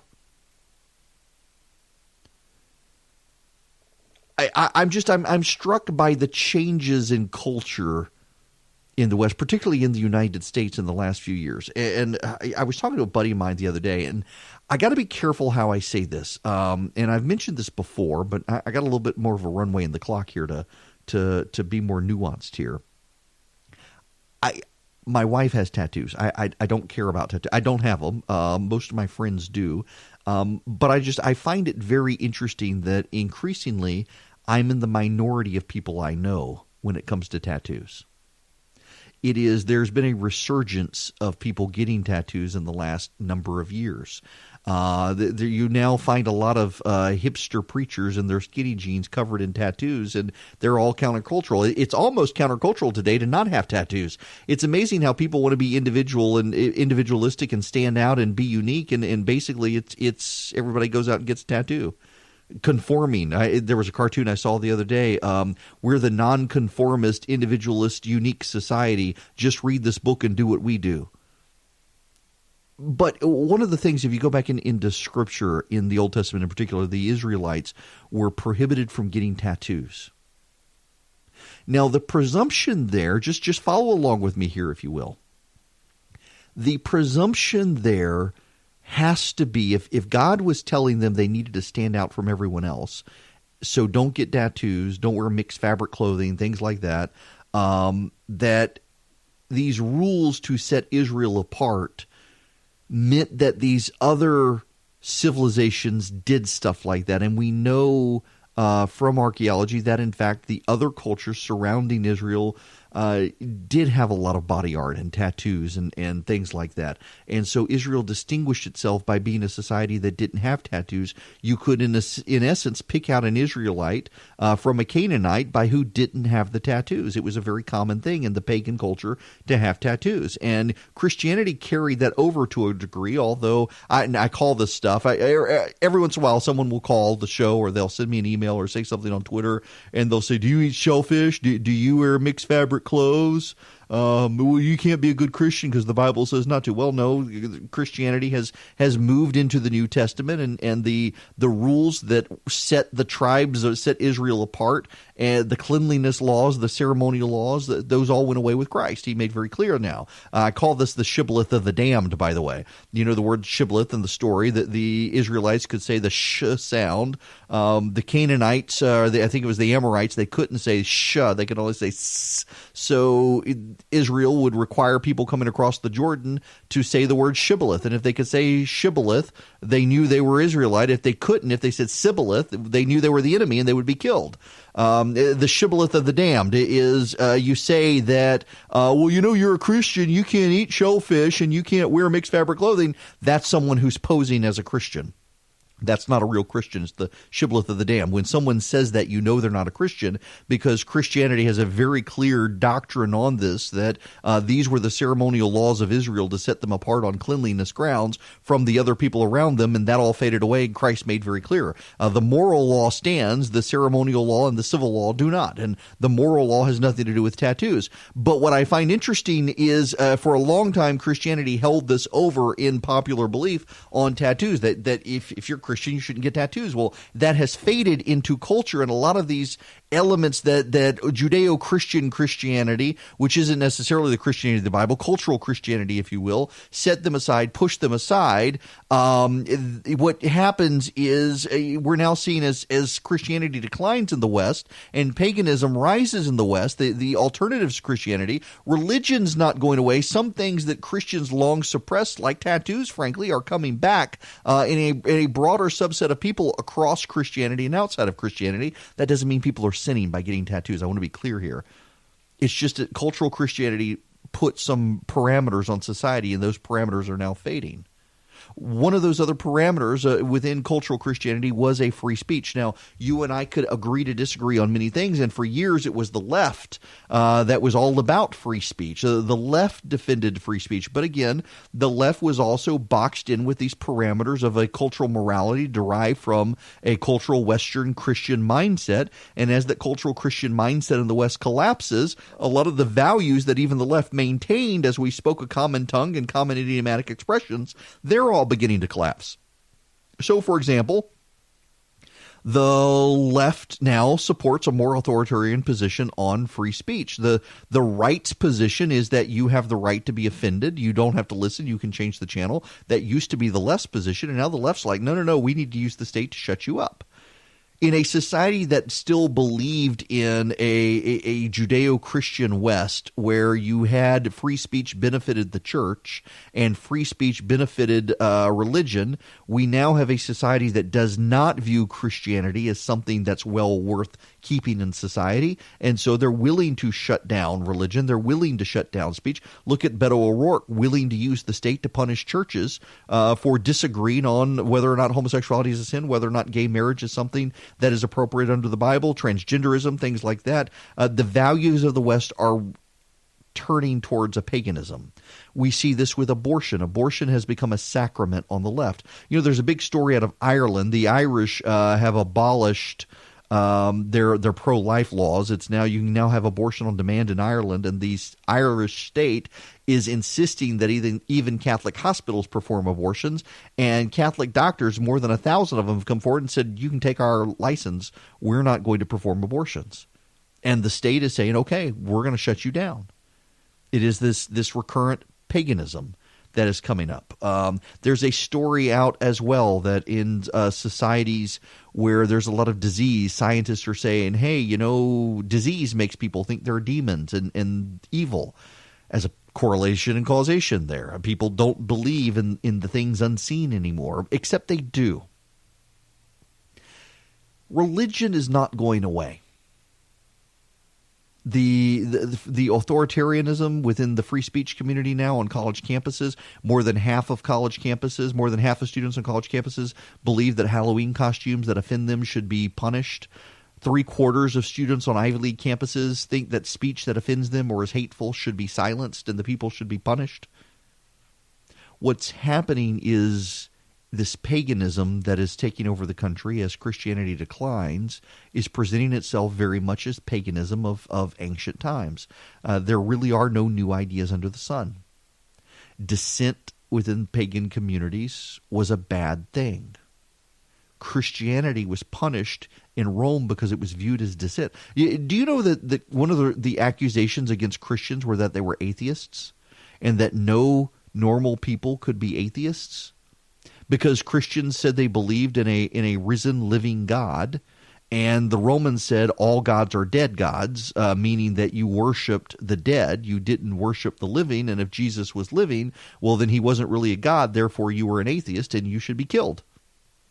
We see these sorts of perversions of religion now with the way the left is going on college campuses and in the dismissal of Christianity and the dismissal of religion, while also they're embracing their own religion. Astrology has made a comeback. On college campuses, people want their fortunes told. People want the lines on their hands read. People are getting into tarot cards. I'm not making that up. There's actually a huge trend on college campuses and in urban areas. The fortune teller is making a comeback as the church declines. These old forms of paganism coming back.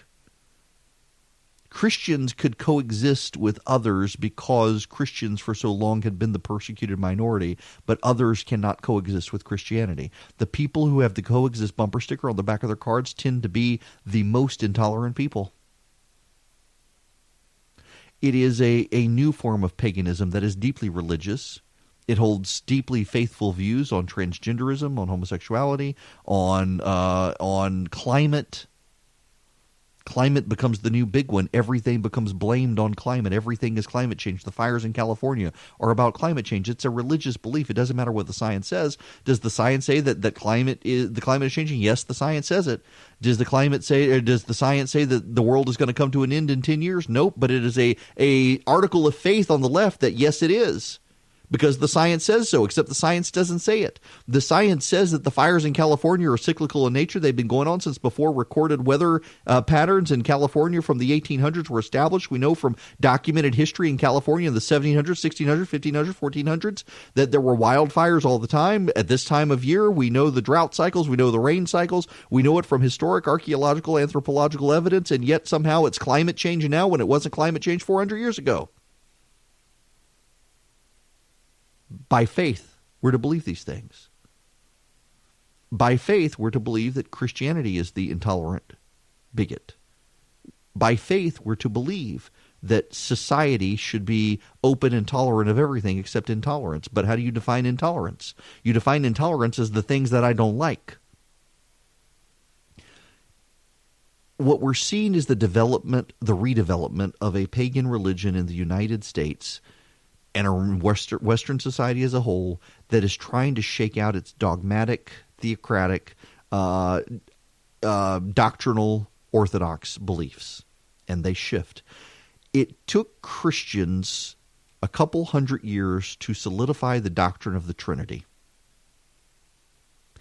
It did not take Christians long to develop the Apostles' Creed. You understand the Apostles' Creed is not the original creed. The original creed, as best we can tell, was the Roman Creed, which was, I believe in God the Father Almighty, maker of heaven and earth, and in Jesus Christ, his Son, who was born of the Virgin Mary, suffered under Pontius Pilate, was crucified, died, buried, raised again on the third day, and I believe in the Catholic Church and the Holy Spirit and the communion of saints. That was it. They added the other lines over time, over a couple hundred years, to the Apostles' Creed, including the descent into hell and things like that.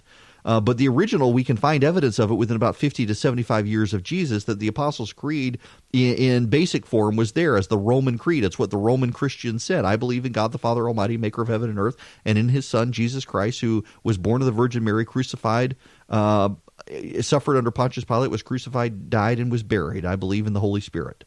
We find that within 100 years, less than 100 years of Christ dying. But it took a long time to shake out the doctrine of the Trinity, the doctrine of the resurrection, the doctrine of sanctification, of justification, of all these things. It took some time to really pull those out of Scripture for everybody to get on the same page. What we're seeing in the secular West right now is the same thing happening as they shake out the doctrines of wokeness. They shake out the doctrines of wokeness on speech. Speech is bad. They shake out the doctrines of big business. Big business is bad because big business contributes to climate change, and climate change is bad. These are all doctrinal positions that are coming out of the left, very much as Christians fought and bickered up to the Nicene Creed and the Council of Nicaea under Constantine. We're seeing this with the left right now. The problem is that you didn't see Christians going out there punishing other people in the run-up to the doctrinal agreements as they were shaking out their doctrines. Different areas disagreed, and they agreed to disagree, and they agreed to debate. With the left's religion that's coming, we're no longer allowed to debate. We're not even allowed to stand in the town square. You either get on board or you don't. And the problem we see with this as well is that these doctrines change repeatedly. And so now you see leftists who are on the right side of history suddenly on the wrong side of history because a group became more woke than the previous group. And the country and Western values and free speech, the First Amendment, the Second Amendment, the Bill of Rights, the Constitution, they're all held hostage to these shifting degrees of wokeness, this rise of paganism again in Western society. It is not a good thing. It is a dangerous thing. And what happens is society in the West moves more and more towards totalitarianism. It is laughable to see the left say that Donald Trump is totalitarian. It is laughable to see the left say Donald Trump is authoritarian when time and time again, what do they want? They want to control our health care. They want to control our jobs. They want to control our education. They want to control our churches. They want to control our children. They want to control our speech. The pagan left rising in this country are the new authoritarians. Well, this audio just came into me. We got to play it. It happened just while I was giving you my dissertation on neo-paganism in the West. Adam Schiff and Jerry Nadler. Well, actually, this was just Jerry Nadler talking. Listen to this. Let's see. Now that the resolution has passed, when can the American people expect to see open hearings? Might it be as early as the week after? That you should really ask Chairman Schiff, and it depends on the speed with which things go there, and I can't answer that question. How crucial is John Bolton's testimony to House Democrats building the public case that you hope to build against President Trump? He doesn't want to answer that either. The Democrats have now found themselves in this very, very funny position with impeachment where they said they wanted to have that vote yesterday to begin public hearings, and now they don't want to have public hearings. So the Republicans are, well, why did you vote yesterday? On top of that, Democrats in the Senate are actually a little bit upset now because they've done the math and they know that Mitch McConnell will be in charge.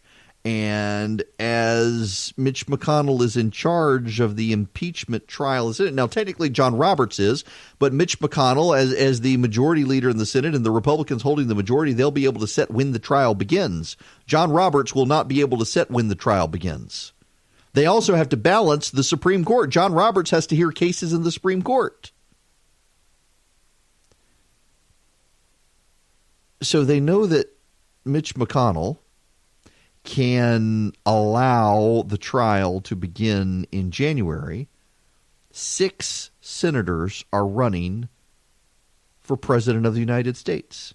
And the rules of the Senate will require them to be there. The rules of the Senate allow the Senate Sergeant at Arms to detain them and prevent them from leaving Washington, D.C.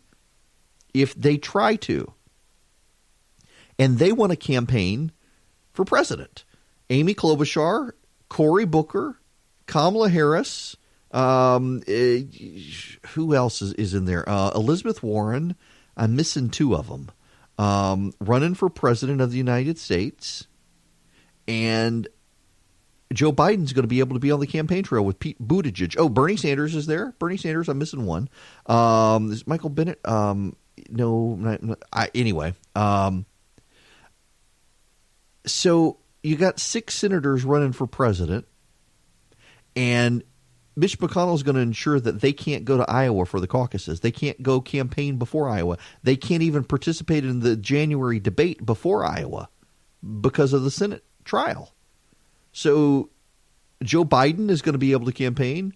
Pete Buttigieg is going to be able to campaign. Beto O'Rourke is going to be able to campaign. They're starting to realize this is a problem. They're starting to realize this could hurt their fundraising. And then, if they're fundraising on this and they're in the Senate, Donald Trump can say, look, this is a partisan witch hunt. They want an ad campaign against me and totally discredit impeachment by having these 6 senators there. This isn't working out the way the Democrats intended, and that's actually kind of funny.